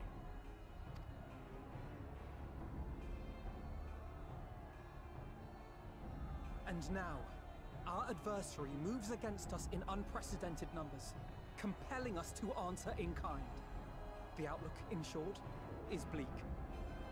Yet though our foes are many, and we but few, we may still tip the balance in Eorzea's favor. Of course. We will do what we always do. Deal with the ones our allies can't. A less than daunting prospect, judging by your expression. Could it be that you've dispelled your lingering doubts, Alphino?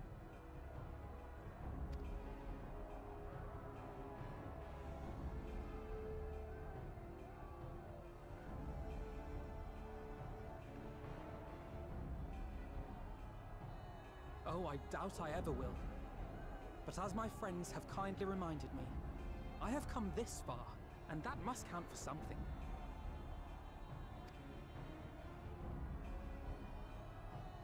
Gods be good, Alphino. That's what we've been trying to tell you all along. For one so bright, you can be remarkably dim at times. There is such a thing as overthinking, you know.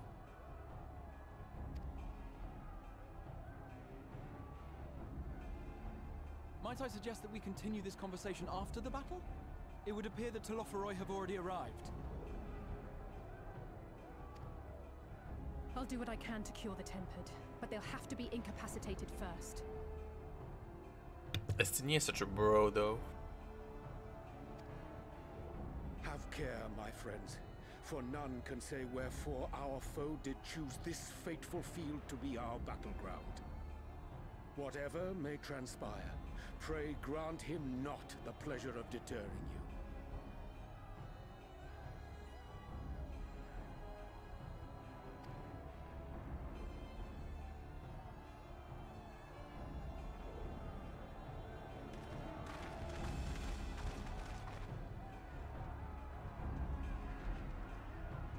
Alright, it's time.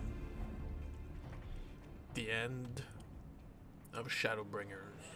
Or rather, the start of Endwalker. Listen well, friends. The Telophoroi are swooping across Cartano. As for the Ascian, it was briefly sighted above the battlefield, but has since vanished, likely intends to watch events as they unfold. Thus far, the movement of the lunar primals have proven to be difficult to predict, anyone poised to ambush our troops instead withdraw from us for some unknown reason. Whatever the Telophorio's plan may be, the primals are our primary targets. Understood. They will not elude the Scion for long. We're already fighting.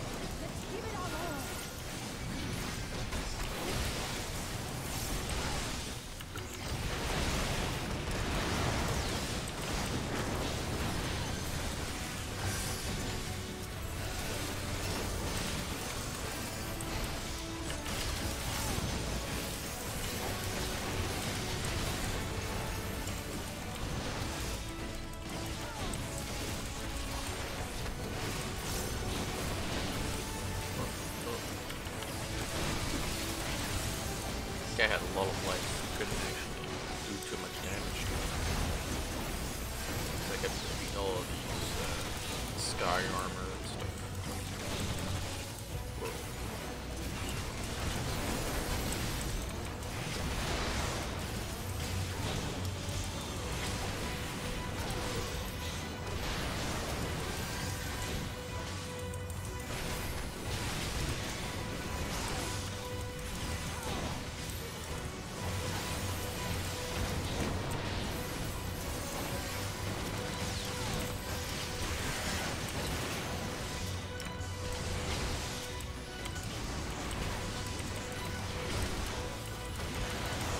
I will keep them occupied.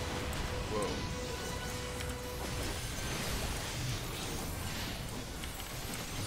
This, yeah, it's the PvP map. Concentrating my efforts on the Temple. Should have a chance to cure some of them. And I'll go west.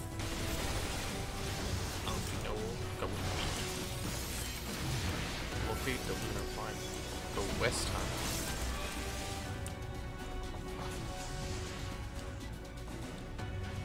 Something's not right.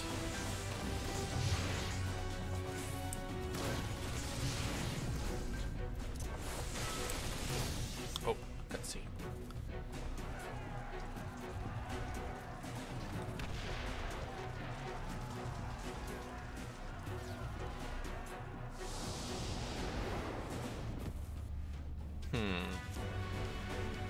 Science spread out across the field.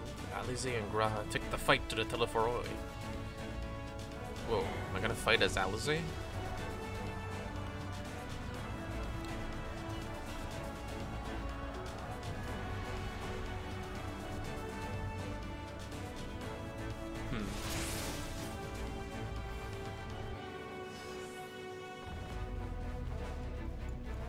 I do. Scorch combo. Crimson Savior.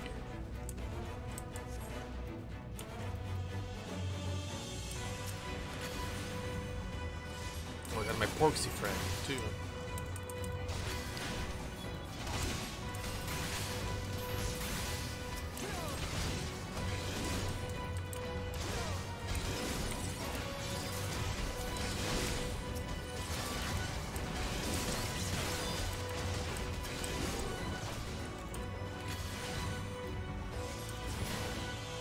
Allow me.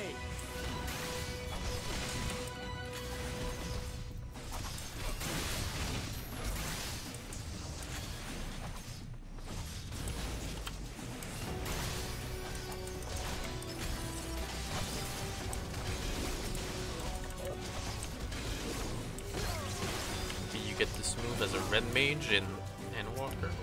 Kinda looks cool with the roses.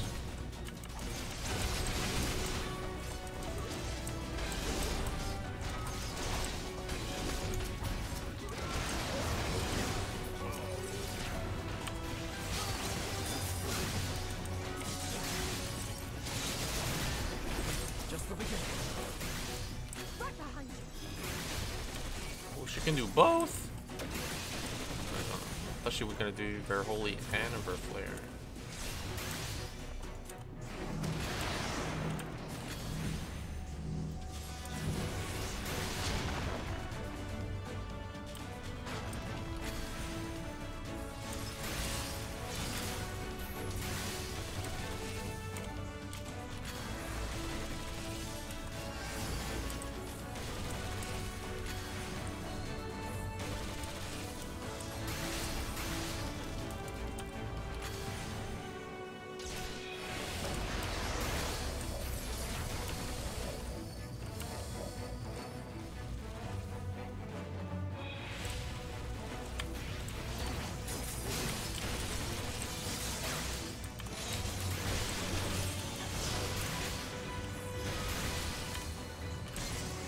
Boom. Easy peasy.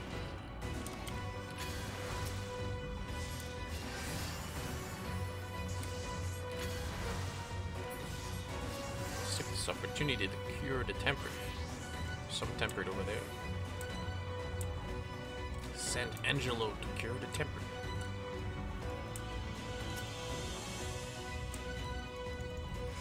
How do I do that? Oh, okay.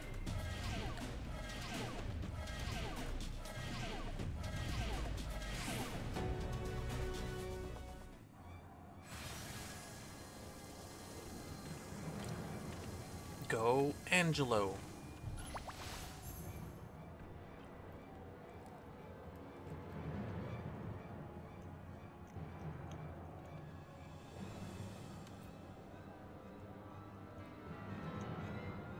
Well, there he is.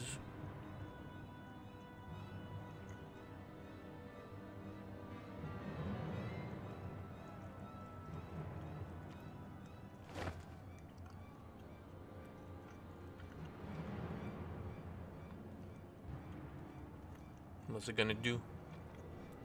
What? Uh-oh.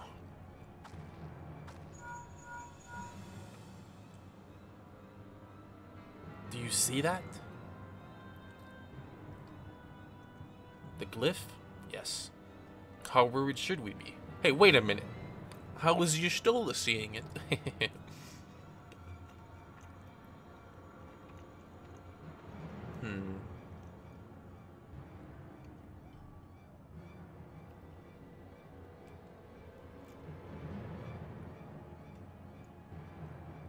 Listen well, and judge for yourself. Though I can see ethereal currents, I had not thoroughly examined those that flowed through the heart of Cartana. But now that I am here, things have become clear. The flats conceal an etheric confluence, like to the pillars of the Azim Steppe, but greater in scale. Far greater. Uh-oh. The glyphs that Phandalin has conjured reach into its very midst. And I would believe I know their purpose. Should the lunar primals destroy them, it would spark a chain reaction with the potential to obliterate the confluence entirely. The resultant disruption into the flow of ether would sow chaos among the elements, prompting earthquake, floods, and tempests large enough to lay waste to the realm. Uh-oh. That he would go so far cometh at his little surprise. We must needs protect the confluence at all costs.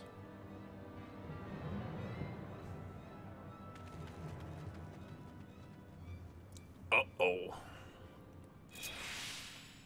Defeat Lunar Odin. Lunar Odin. Whoa, I'm an Astrologian. Thorn of Crowns combo.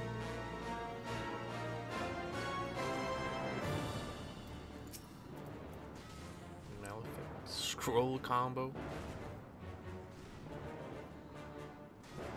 Fixed Sign. Okay. Alright, let's go.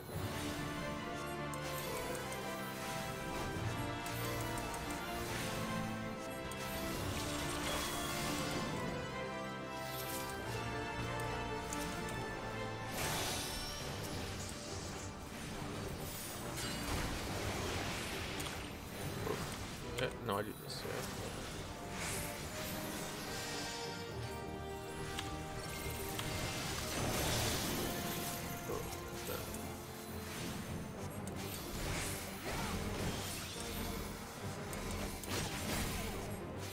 I shall protect you.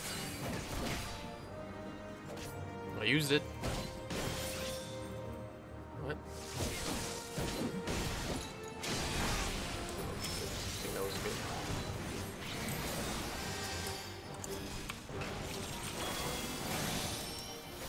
Oh, I used Lord of Crowns as like a nuke.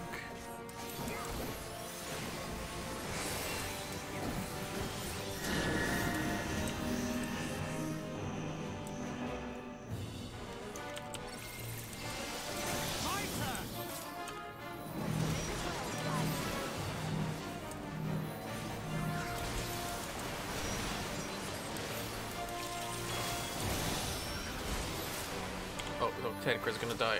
Oh, I gotta heal him. Oh, God. Okay, whew. I heal the confidence too.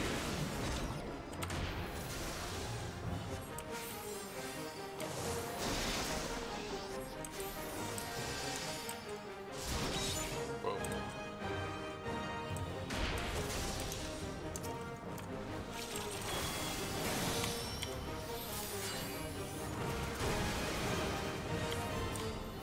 It's kind of weird to play as a healer in these. Usually there's not too much action. Hey, we card. Damn, Urianger's buff, bro.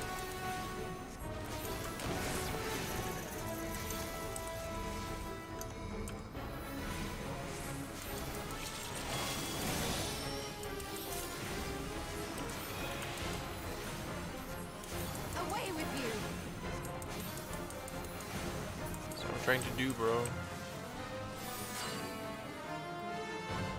The best defense is a good defense.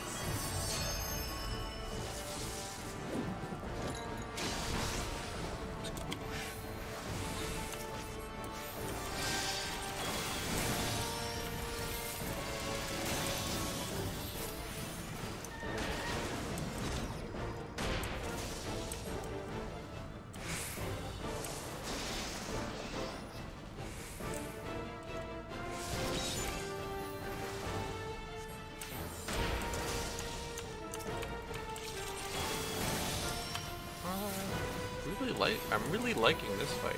It's really entertaining in a way.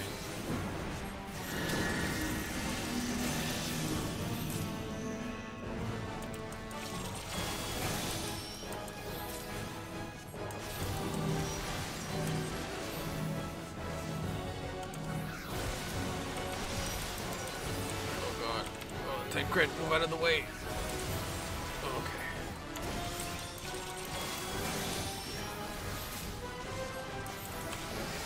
Ultimate Zentetsuken. Uh-oh.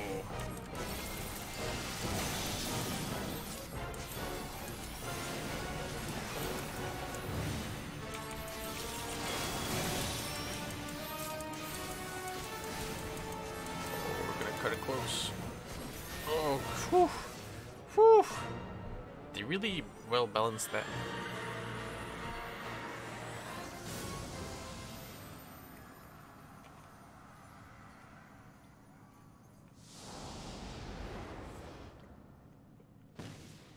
Poof. Grahatia and Alizé prepared to lock swords with Luna Ravana. Whoa, now I'm playing as Grahatia?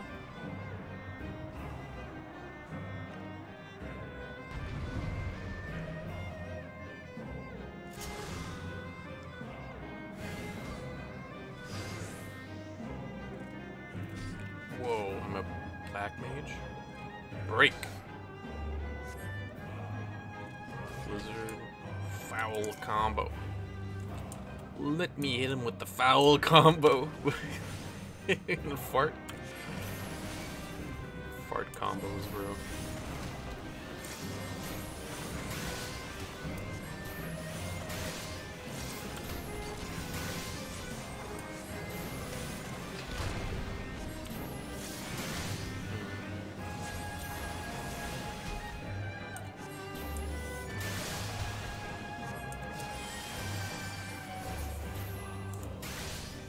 Oh.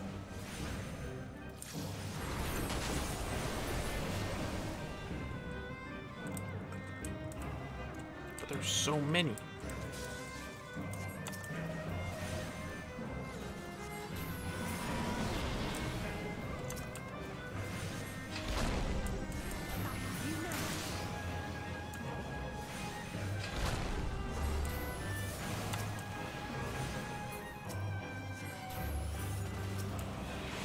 There's a lot of them.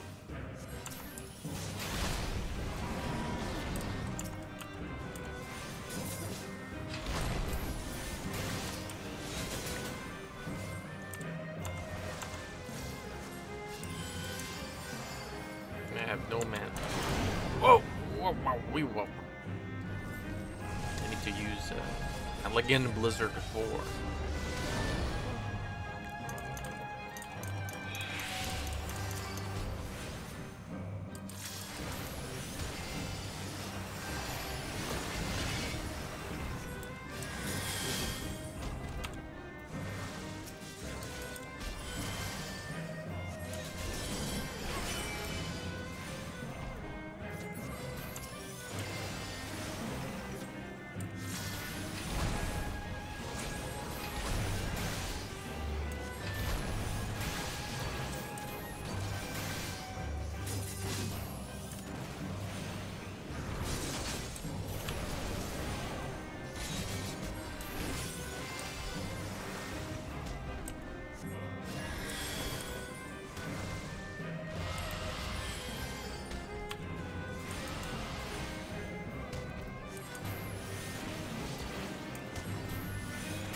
This one is a little less exciting than the other one.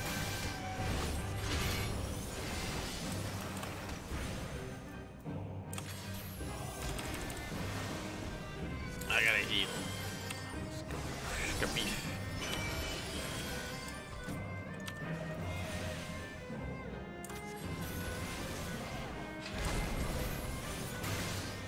Oh, jumped away.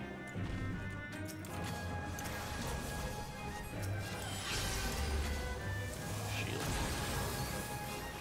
Optimized for defense. Whoa, destroying an either. Stars moving the break.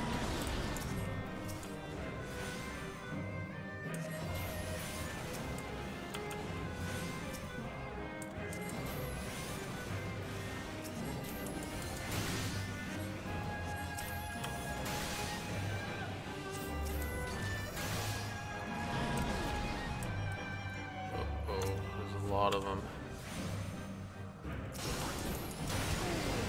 Oh! Ouchie, ouch. Oh, okay. Well, is it good?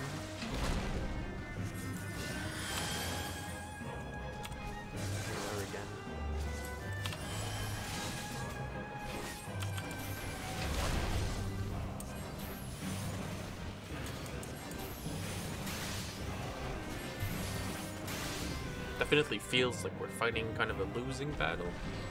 Feels like there's way too many primals.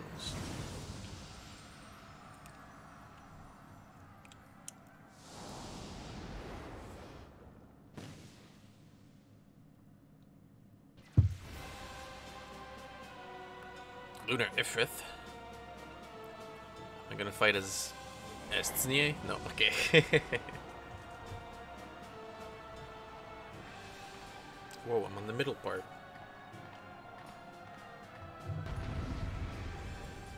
I'm gonna beat the crap out of him.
Just like Ifrit.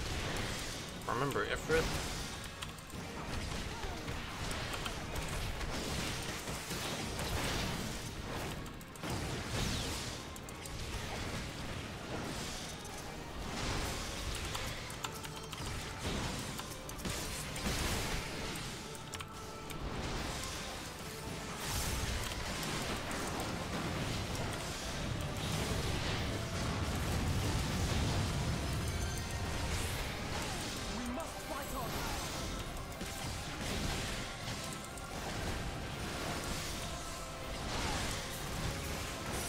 Whoa.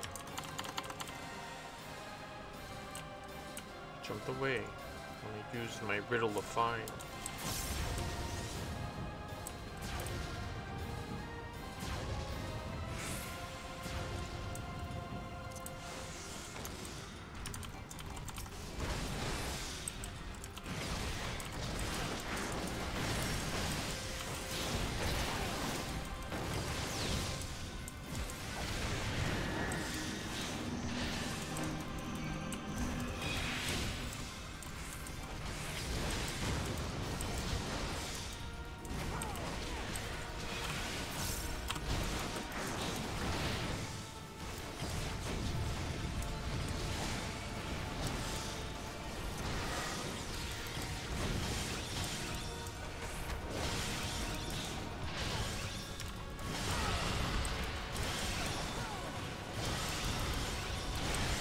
To heal Estnie.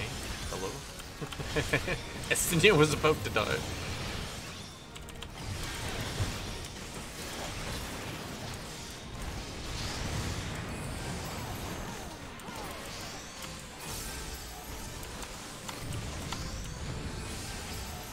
Summon more nails.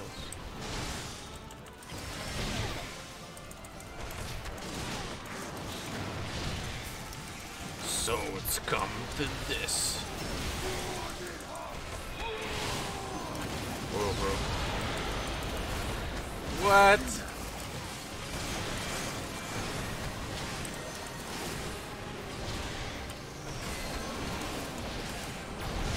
Skadoosh.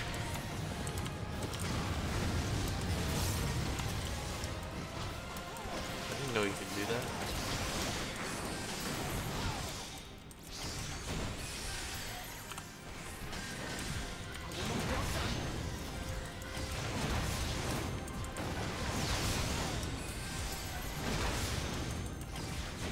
Hey, can you get up, Estnie?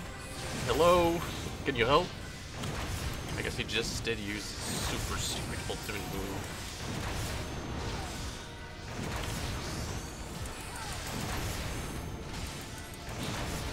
He's just punching the ground.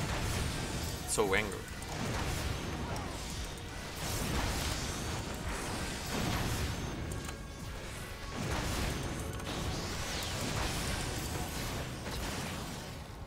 Tornado kick. Tornado kick. Was that the end of it?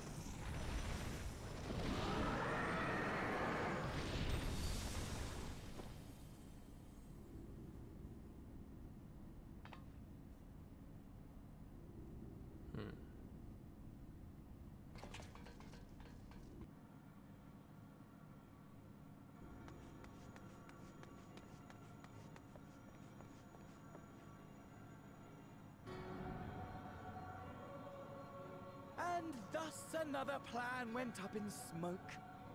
I am beginning to see why Lord Xenos thinks so highly of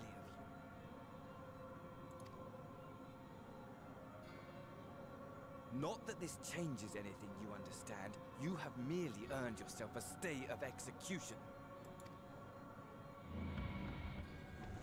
What?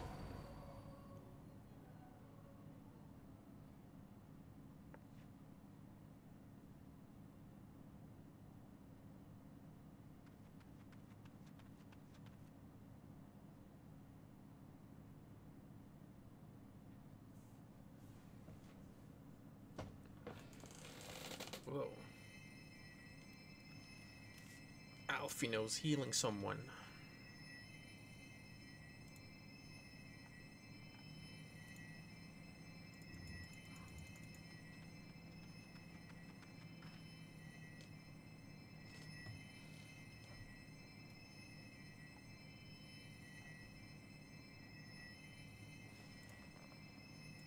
Glory be to the Garlemore.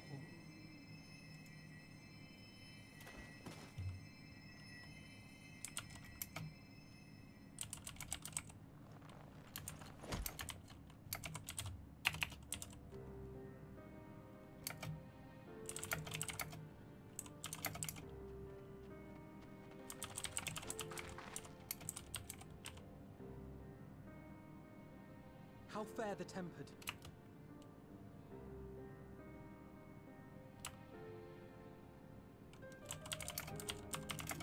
Someone just sent me a message I kind of need to reply to. I'm sorry.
We've treated as many as we can, but some were beyond help.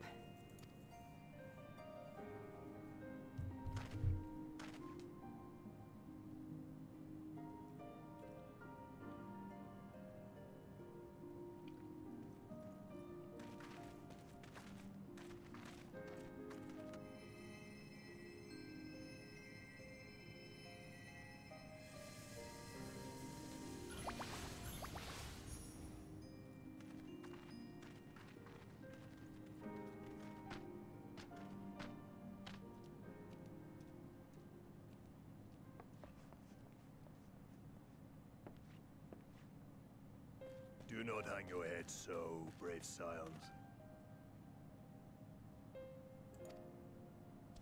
Though not all of our captured brethren could be saved, we are grateful for those whose minds have been restored.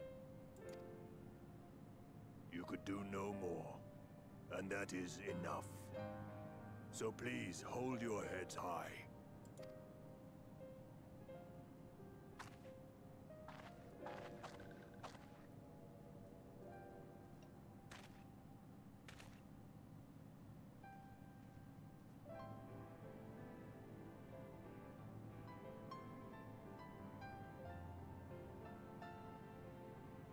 should have been quicker. But I'll do better next time.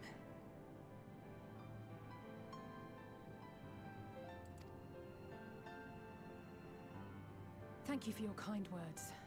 They mean a lot.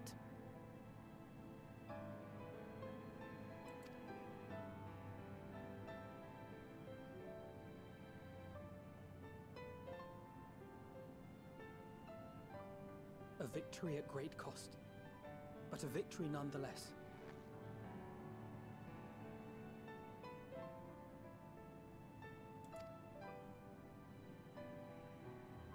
We must stay strong and press on. Isn't that right?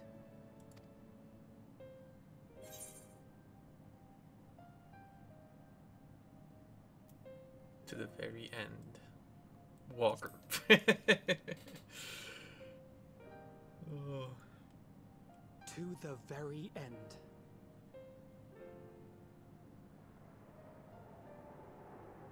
Oh. Uh-oh.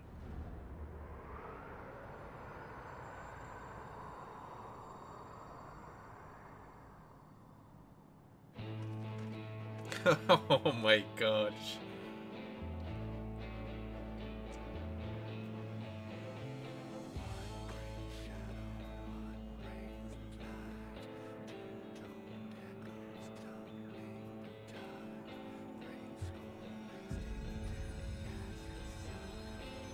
Is the moon itself a primal? Uh-oh. Oh my god.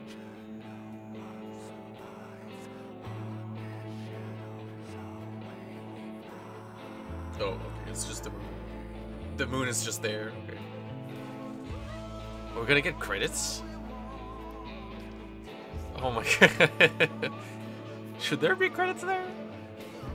Okay, that was weird. I'm guessing we're gonna get at least a couple of stingers, right? Post-credits. Sébastien Desjous. Oh, look at the art! Is that new? Let me turn off the thing.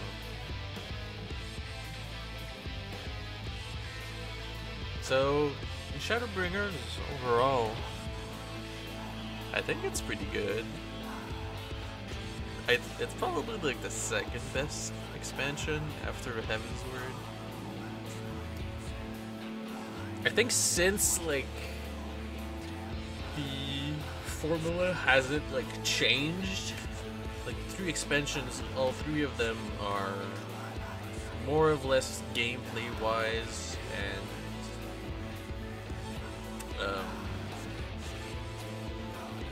they're more or less gameplay wise the same. Like they're not that different from each other anyway. Like you could say the story of Shadowbringers is better and blah blah blah. I think if you compare them on that level, then you could say Shadowbringers has a better story than Heavensward. I still feel like Heavensward overall is like the best of the 3.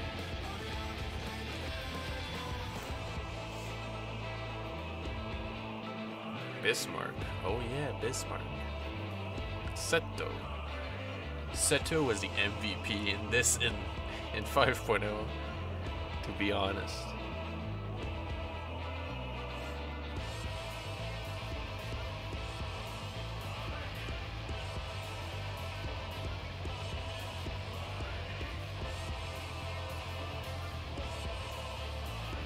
That's a pretty good art here.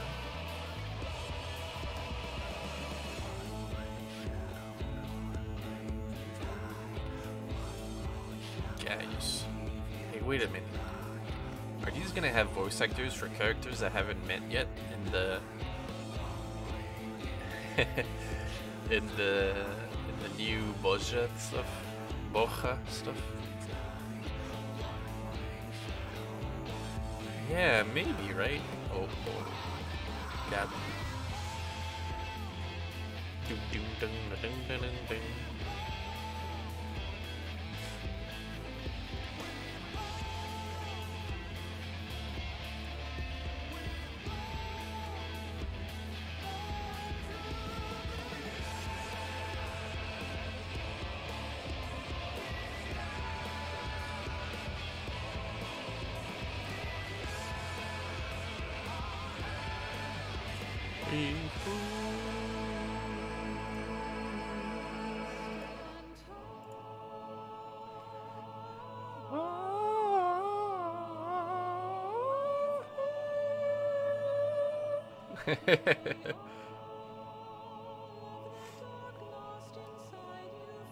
I thought they were gonna hit us with the Endwalker theme there, but I guess they want to keep it for the expansion.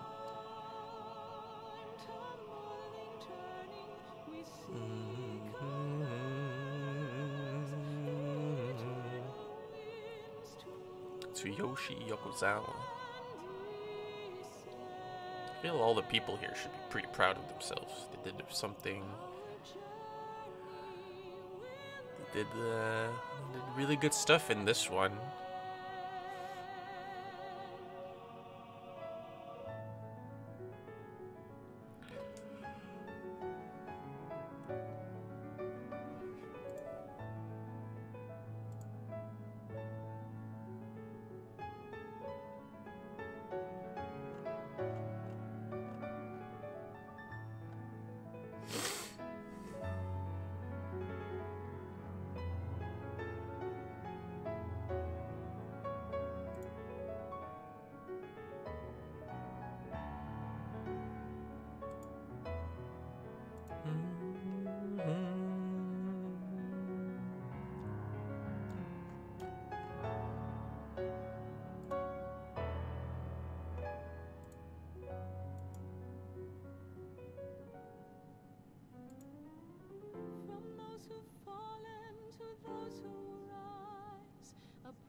God, it's been so long, actually, since 5.0. Like, almost exactly 2 years, I think, right? One more month, right? Almost? Unless I'm, like, super mistaken. Okay, I wanted to check something while we're waiting here.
So I watched the first 4 original series of Star Trek movies.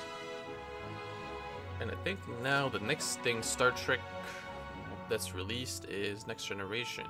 Because Star Trek V, I think, releases while Next Generation was running. So, yeah, okay. So I think I watched like a couple of seasons of Next Generation. Or so. I think that's how I should. Yeah, I think that's what it is. Okay. I'm not gonna go exactly to the date.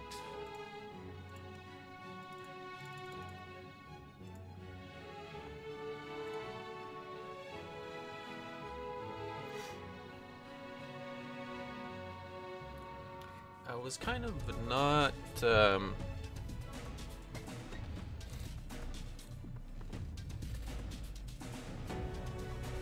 I kind of feel like the 5.0 of Shadowbringers is stronger than the kind of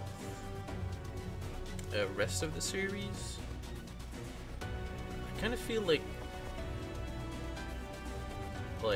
5.1, 5.2, and 5.3, they were really,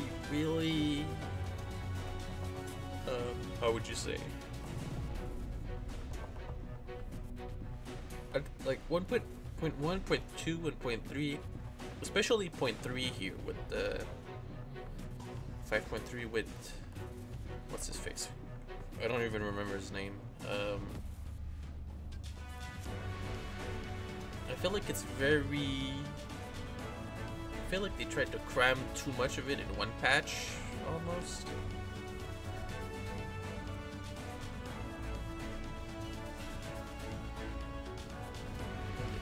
Yeah, I don't know. It didn't really hit me too hard, 5.3. Didn't really,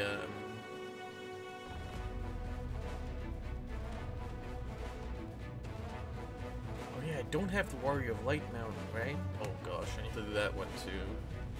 I think I only had like the first 4.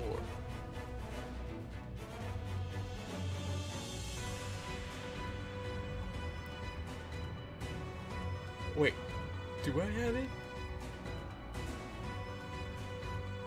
I don't remember. I might have it actually, now that I think about it. Seto was the best part of the expansion, in my opinion. Seto, everything related to the dwarves. I think if you were the person that was writing the dwarves, I think you deserve a raise.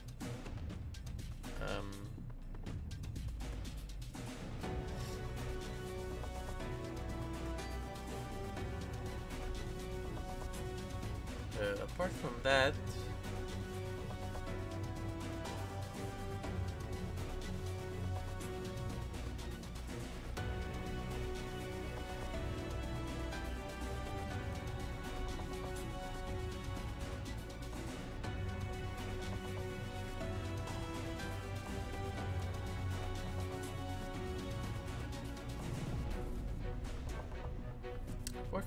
I feel like,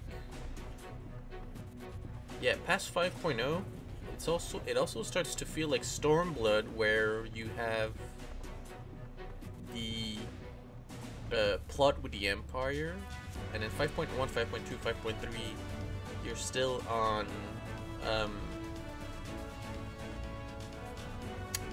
the first, right?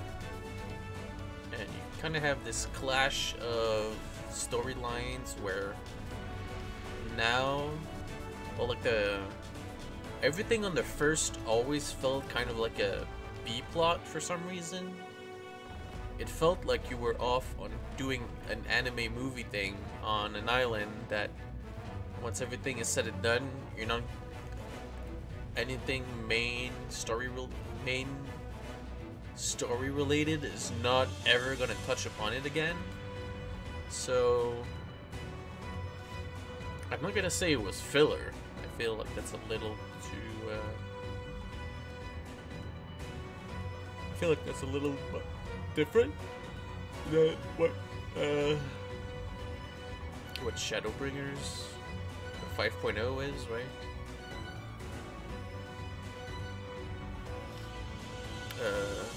But I think Shadowbringers as a whole is also very much about the characters' progressions, everyone that was stuck in on the first. I feel like it's a really well woven tale of how those characters grow in there. Some characters you already have in like Heavensward, and you see their like Alphino and Estinia and their character growth. And this one is like more about Alize and Tancred and the other characters. I feel like Urianger is kind of always there. Urianger is kind of a hit and miss character. I feel like maybe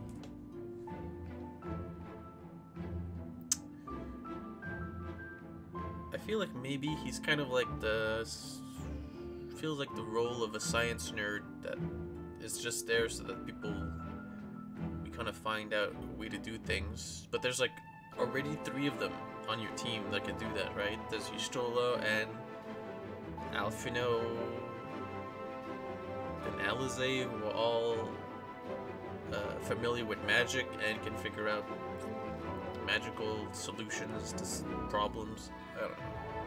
It's a bit weird. It's I guess you need. I guess it's tough to choose, right? Which characters get into, or when you have like that many characters. Because now we're 7, 8. The Warrior of Light, the twins, Y'shtola, Urianger, Tancred, Grahatia, Estinier. That's 8.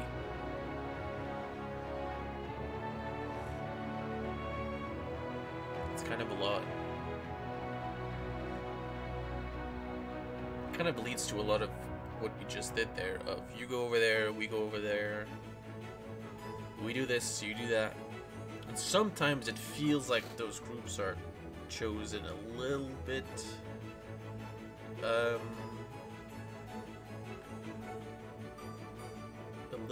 too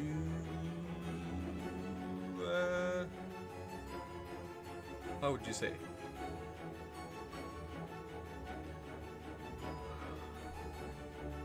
A little bit too forcefully? No.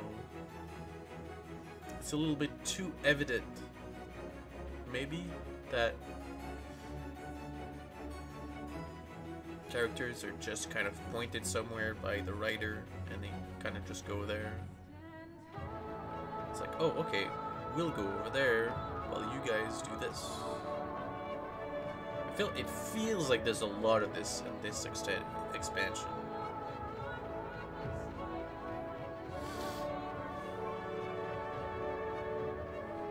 But this is something that's not, that's a lot less present in Heavensward.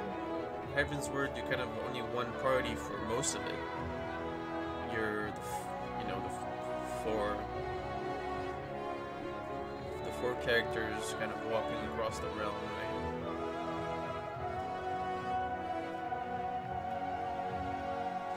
Stormblood.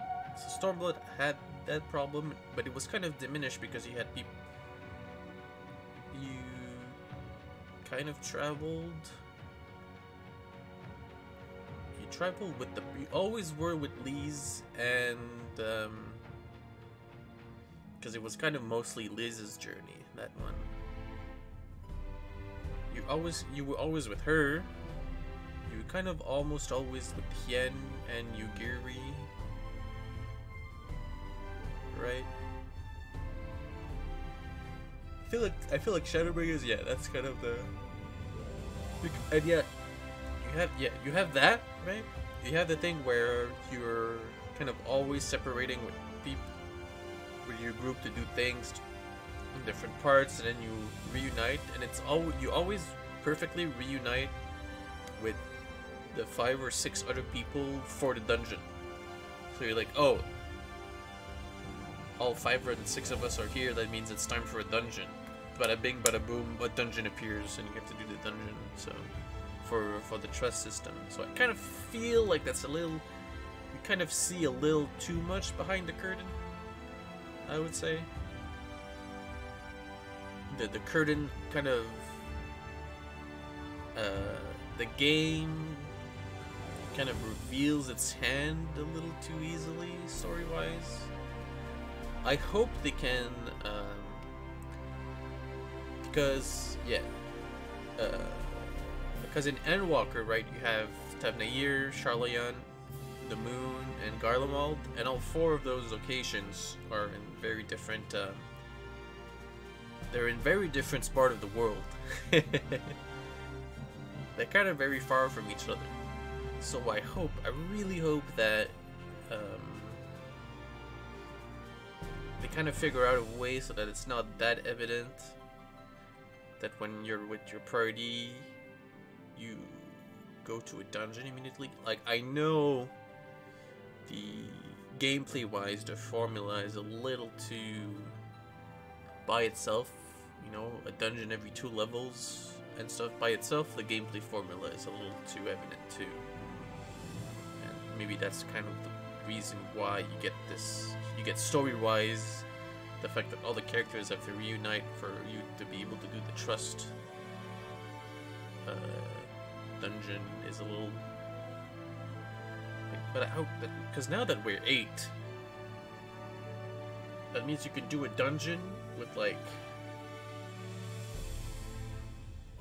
3. You have like 3 healers. You have well, 4 healers if you count yourself, right? If you're playing healers, you have Estinien, Alizé, and you have Estinien and Alizé can be your DPS. Urianger, oh yeah, Estinien, Alizé, and Graha can be your DPS. Urianger, Alfino, Graha, and yourself can be DPS, can be healers, I mean. Tancred and Graha can be tank. And yourself. So it's like, I feel like there's a lot of different combinations you can do and a lot of different places you can. Oh yeah, and also Y'shtola, whoops. Y'shtola can also be DPS.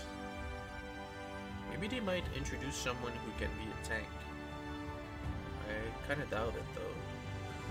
Maybe they would have hinted at like a new character that could be tank. Although you are the paladin in the trailer, so maybe you're supposed to be the tank.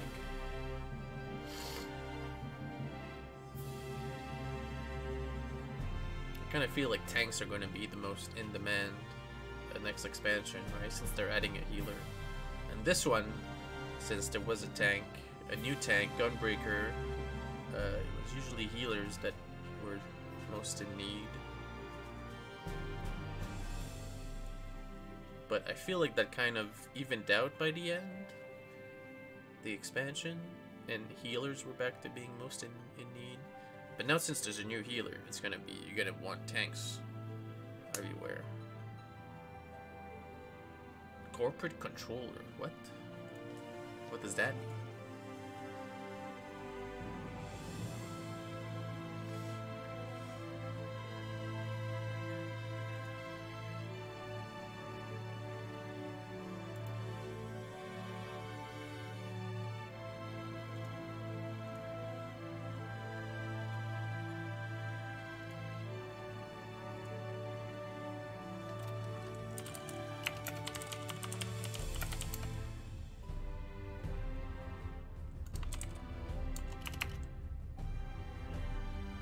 I don't really have anything else to say.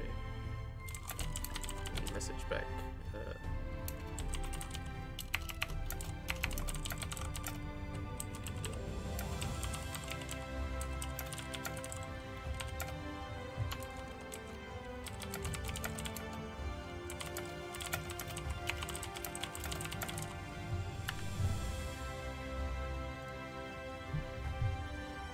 Kevin Buffon.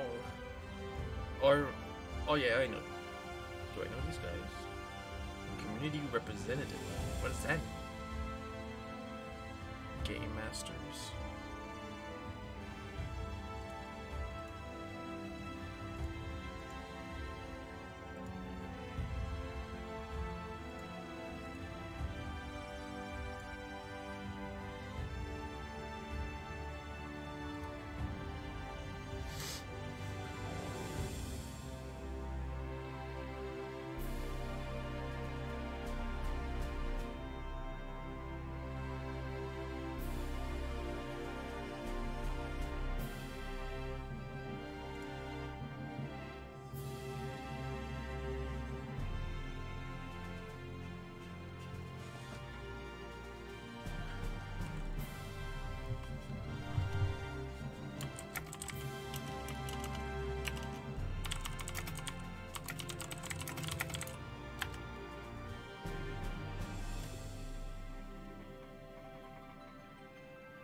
Franck le Charpentier. These people have such cool names.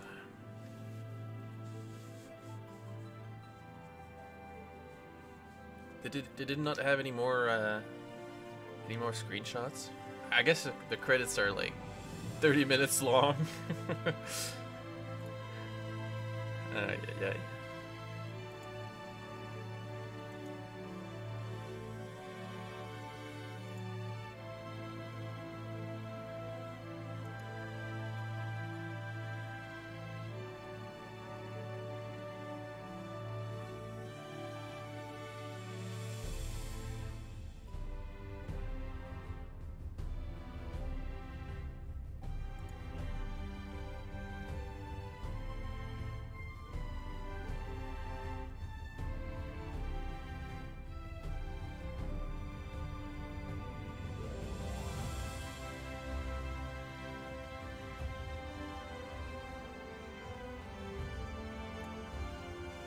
Testing engineers, web designers, project managers, junior project manager. Oh boy. Junior project manager.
Yep.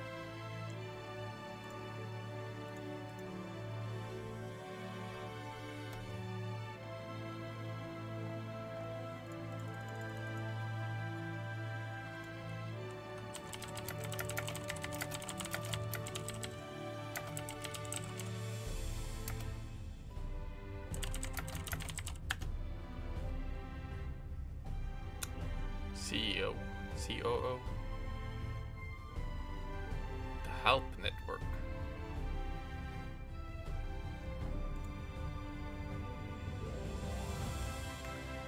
Voice actor management. So this is all the voice actors, managers, casting. Salome R. Gunnarsdottir.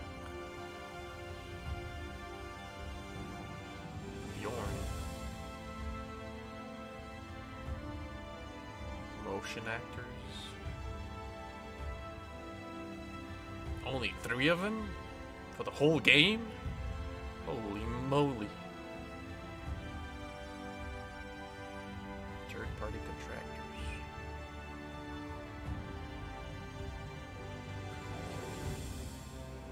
So like some outsourced work for stuff.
Edge digital technology.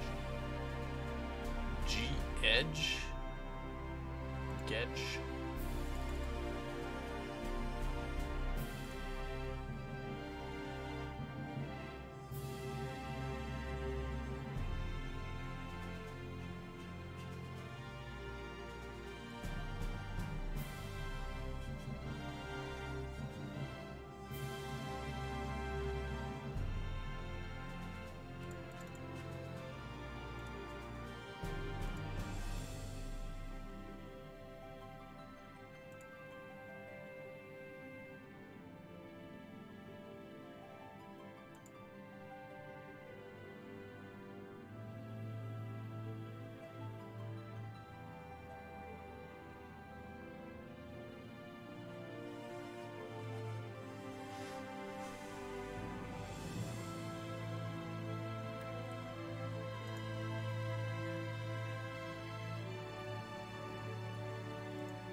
Primals.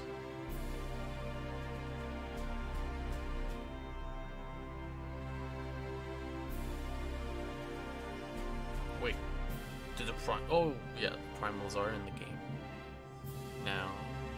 Yeah. Are we? Is that it? Oh my god! They should have more of these long blank black spaces. Canada type. Uses Miles sound system. Bink. NVIDIA GameWorks. Yoshitaka Amino. Okay, is this it? Is there gonna be anything else? Oh,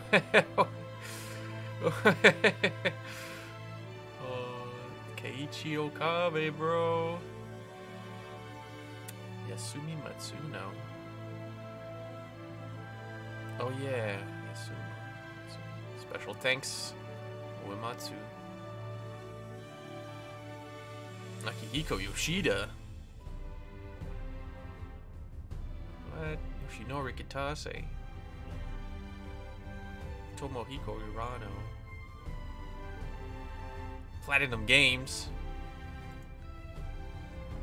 I guess it's because they lent the model and animation data from Nier Automata.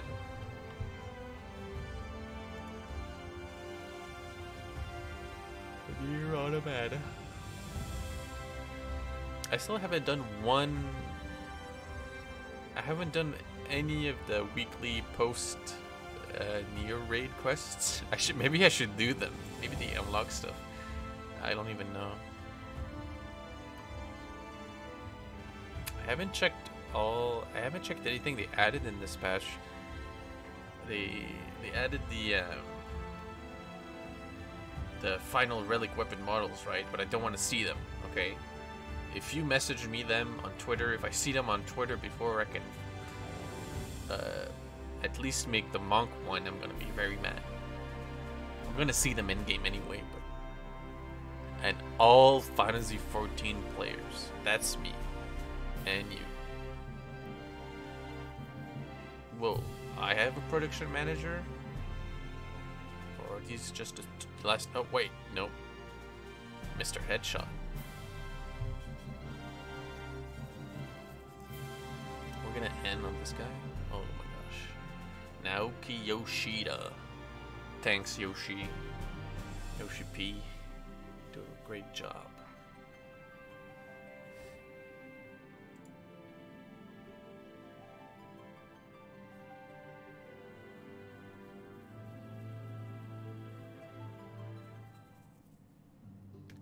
What? There's no stinger? Guess I gotta go past this one. There's Emmerich. You should have seen my face when Lord Emmerich turned up on our doorstep. Did none of you think to send words that he was bringing you home?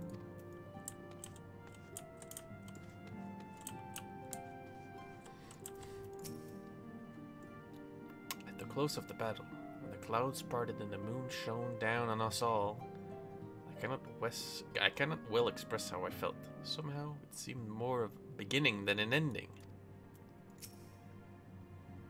The temper that we were able to treat will be taken to the city-states for observation. As soon as the Alliance is satisfied that they are fully recovered, they will be free to return home. It was decent of Lord Emmerich to bear us home aboard his airship. The gods only know how would we have squeezed this many people into the bonanza. Many though the enemy were, the numbers consisted largely of tempered beastmen, the few lunar primals that keep things interesting. The Garleans themselves ventured little and lost less. It has ever been the Empire's way to have others fight their battles, but even they would blush at the Telephoro's use of tempered slaves. The Cardinal Flats seem fated to play a prominent role into the history of the realm, do they not? I wonder. Might the abundance of ether that flowed through the region have led the elegance to entomb Omega there? We'll recommend that the Alliance keep a closer watch over Cardinal. The Telephoroi may have failed in their attempt to destroy the confluence this time, but there is not to stop them trying again. Throughout the battle, I could not shake the feeling that all present were performing for the amusement of Fandaniel. Nor did his blithe reaction to his latest defeat give me cause to think otherwise. I can only conclude that such failures are of little consequence to his broader scheme, whatever it may be.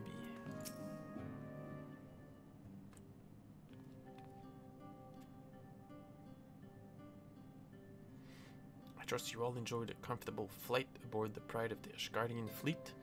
Lest you worry, the Bonanza has been towed to a nearby location to be retrieved at your convenience.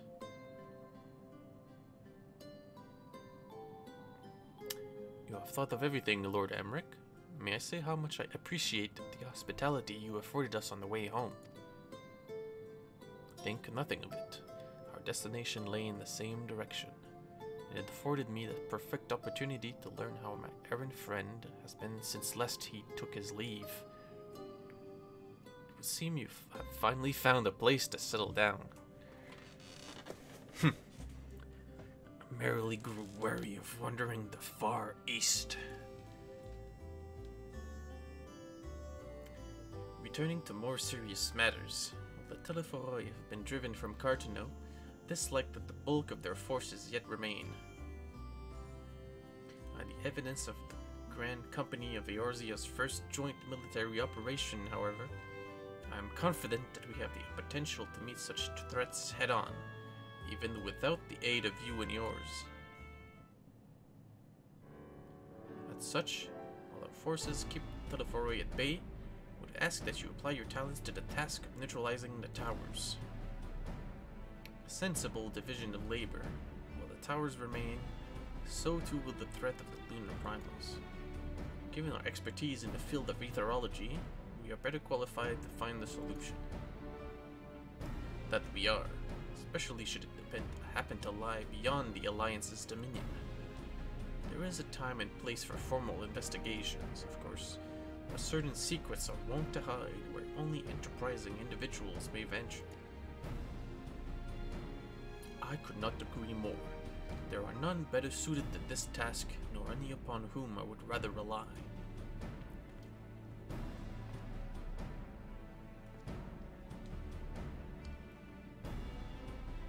On behalf of the Alliance, I thank you. I look forward to receiving any information you are able to uncover. And with that, I must take my leave. Should you have need of assistance, please do not hesitate to ask. Fare you well, my friends.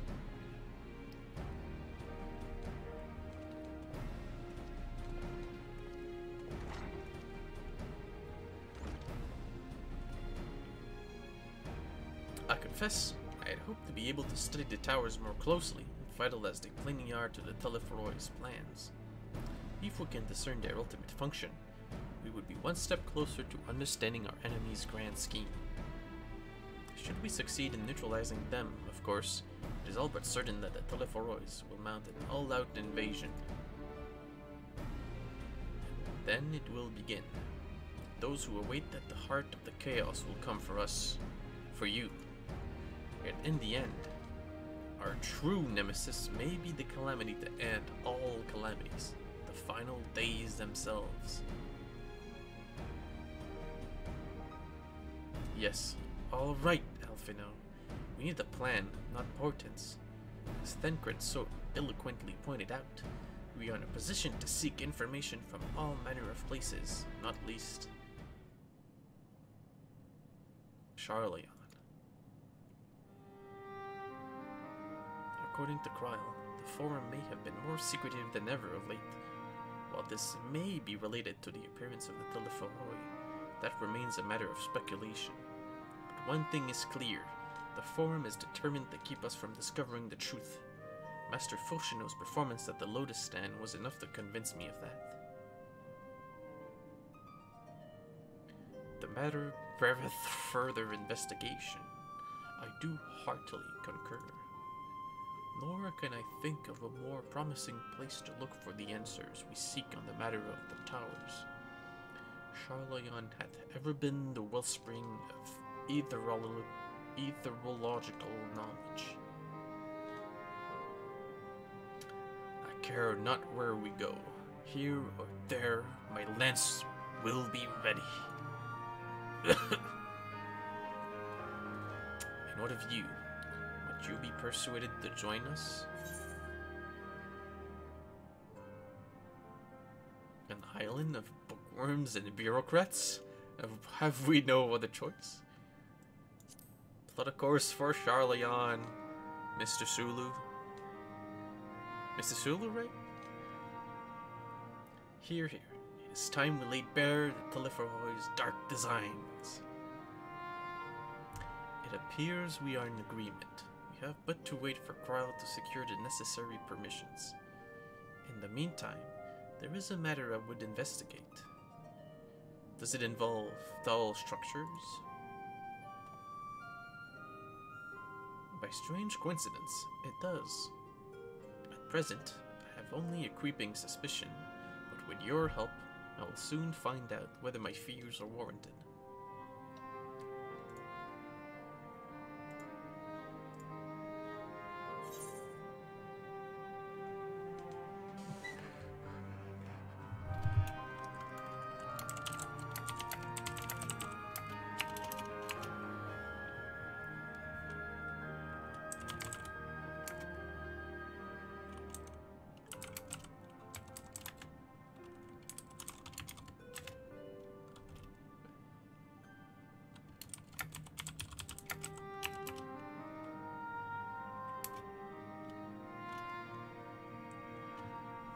Death unto dawn.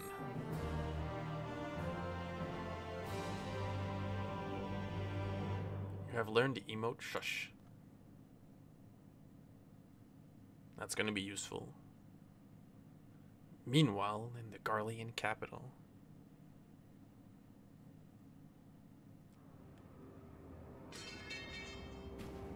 Whoa. Xenos is reaping and Can he summon a void send, you think? Is he gonna transform into super edgy Xenos? Those Eorzeans certainly are a stubborn bunch, though I suppose you knew that already. My plan to redirect the ether from Cartano came to a rather less than satisfactory conclusion. It was, in many respects, an abject failure. Which does, of course, raise the question of where we are going to procure the requisite amount.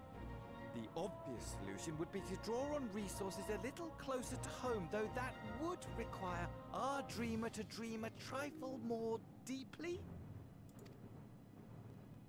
So be it. The dreamer will not complain. Then let us begin the preparations at once. With the gateway of the gods complete, all that remains is to gather the necessary ether, and our prize shall be within reach. What? It's like a dark crystal tower?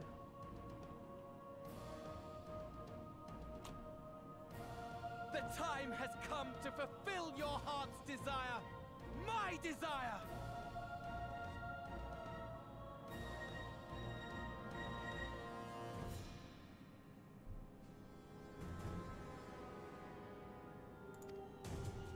To relieve those wretched creatures of their meaningless existence!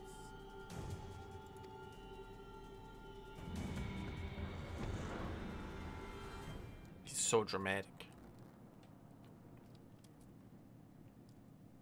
I kind of have a feeling Xenos is just gonna stab him in the back. While I await you, I shall drink a sea of souls and gorge myself upon the darkened moon.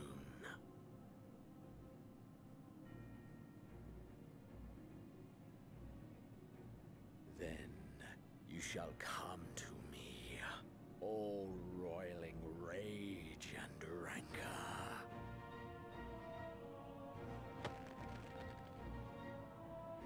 And the stars shall bear witness to our final contest.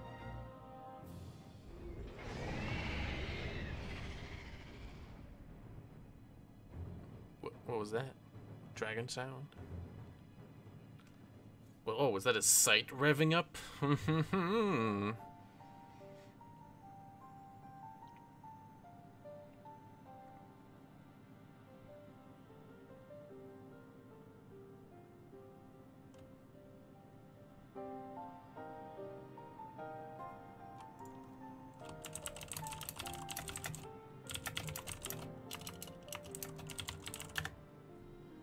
As I thought, the ethereal currents have been disturbed here too.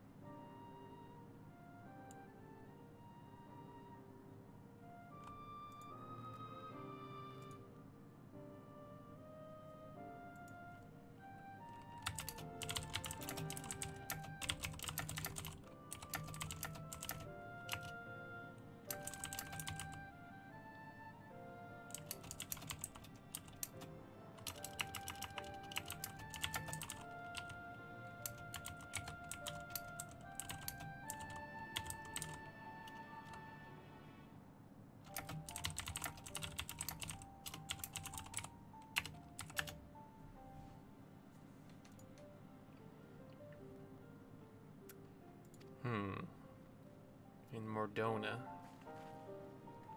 This was when it fought.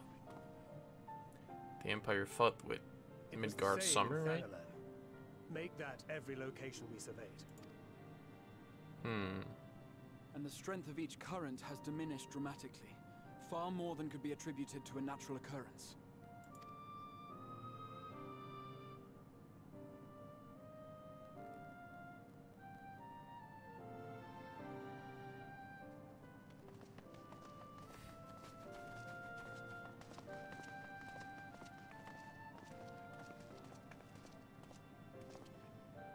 What tidings bringest thou from Dravania? We took a number of readings, and noticed that the closer we were to the tower, the lower the etheric density became. In short, The towers are drawing upon the land's ether, which would explain how they were able to carry out the summonings.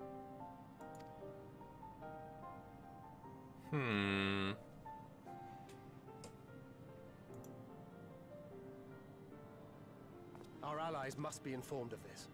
We should return to the Rising Stones and have Tataru relay our findings to them.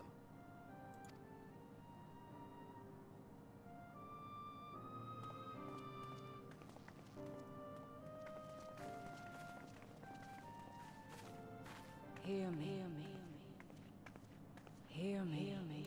What? What?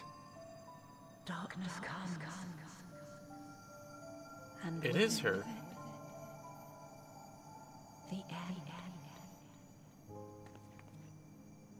The fate of the star is in your hands. It is her.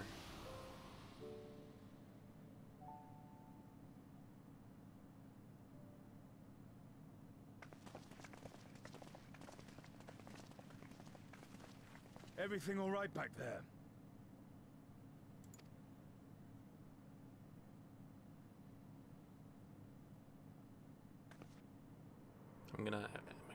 Am I gonna say what happened to them?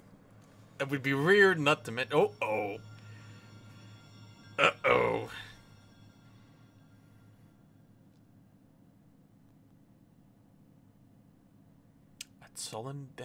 At solemn dawn, Grimm's purpose shines and gaze is cast toward the moonlight sky. Thus does our final curtain rise. Your steps to guide what end? I couldn't read the end. Babadoosh. Scabadabee-bap. Tap-tap-de-boo. Okay, let me talk to all the NPCs once more. Much and more have we discovered of the Telefoy's machinations, since Tancred and I did return from Garlemald. Verily, their troops doth appear to have been tempered in much the same manner as those engaged in the construction of the towering edifice in the capital. When Arnvald tried to free the Amanja held in the tower, it triggered some sort of alarm, and the captives were killed instantly. As such, we have no choice but to leave them in the clutches of the Telefoy until a means of rescuing them has been found. In the meantime, the summonings of the Lunar Primal will continue, just as we must rely on the Grand Company of Eorzea to put down such entities and prevent any further abductions. So too do they rely on us to go through with our investigation. I have a feeling the journey to Shalayan is going to be quite the test of your nerves, in more ways than one. You'll miss this place while you're away, I just know it. But for now, the best thing you can do is get plenty of rest while we wait to hear from Kryl. I have received words that Arnvald is back at the frontistery. As much as I would like to visit him, I shall wait until there's good news to share. Whoops. The last time we met, it was strange that he should be the one trying to cheer me up, in spite of everything that has befallen him. Still, I was glad for the chance to meet him, and his words continue to be a source of encouragement.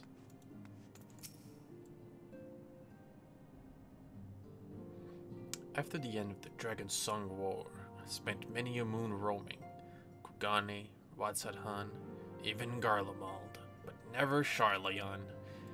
In all honesty, a nation populated entirely by bookish types like Alphino is not a place that appeals to me. Does he have anything else to say? No? Okay, whoops. I thought I kind of clicked away from it.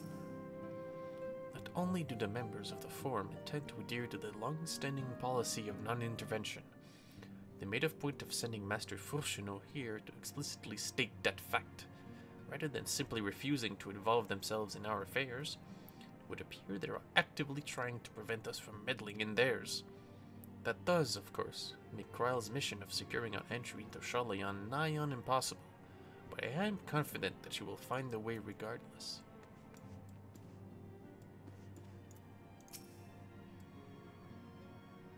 Those who are brought within close proximity of the towers are tempered into serving Garlemald, and forced to summon Lunar Primals with ether drawn from the land. But even having understood this, we are yet to uncover what the Telefoy wish to achieve by all this. Are the towers purely for strategic advantage, or did they serve some other purpose? Whatever it is my father and the Forum are hiding, I'm determined to get to the bottom of it. I feel that looks like it is it. I have conveyed Lord Emmeric's wishes to Coultenay and the others. For the present, their roles will be to facilitate communications between our allies and gather information on our enemy. Okay. Kind of feels like this is it for now. The future is bright, even though it's gonna be the apocalypse or something, as the Endwalker trailer alludes to. I'm really mystified as to I really don't know what they're gonna do with Venat and Hydaelyn, and whether, like, how she's gonna play into this, because she's on the kind of she's on the 6.0 like patch poster thing. Yeah, alright, well that's gonna be it for now. Let me try the shush emote. I'm gonna end it on that.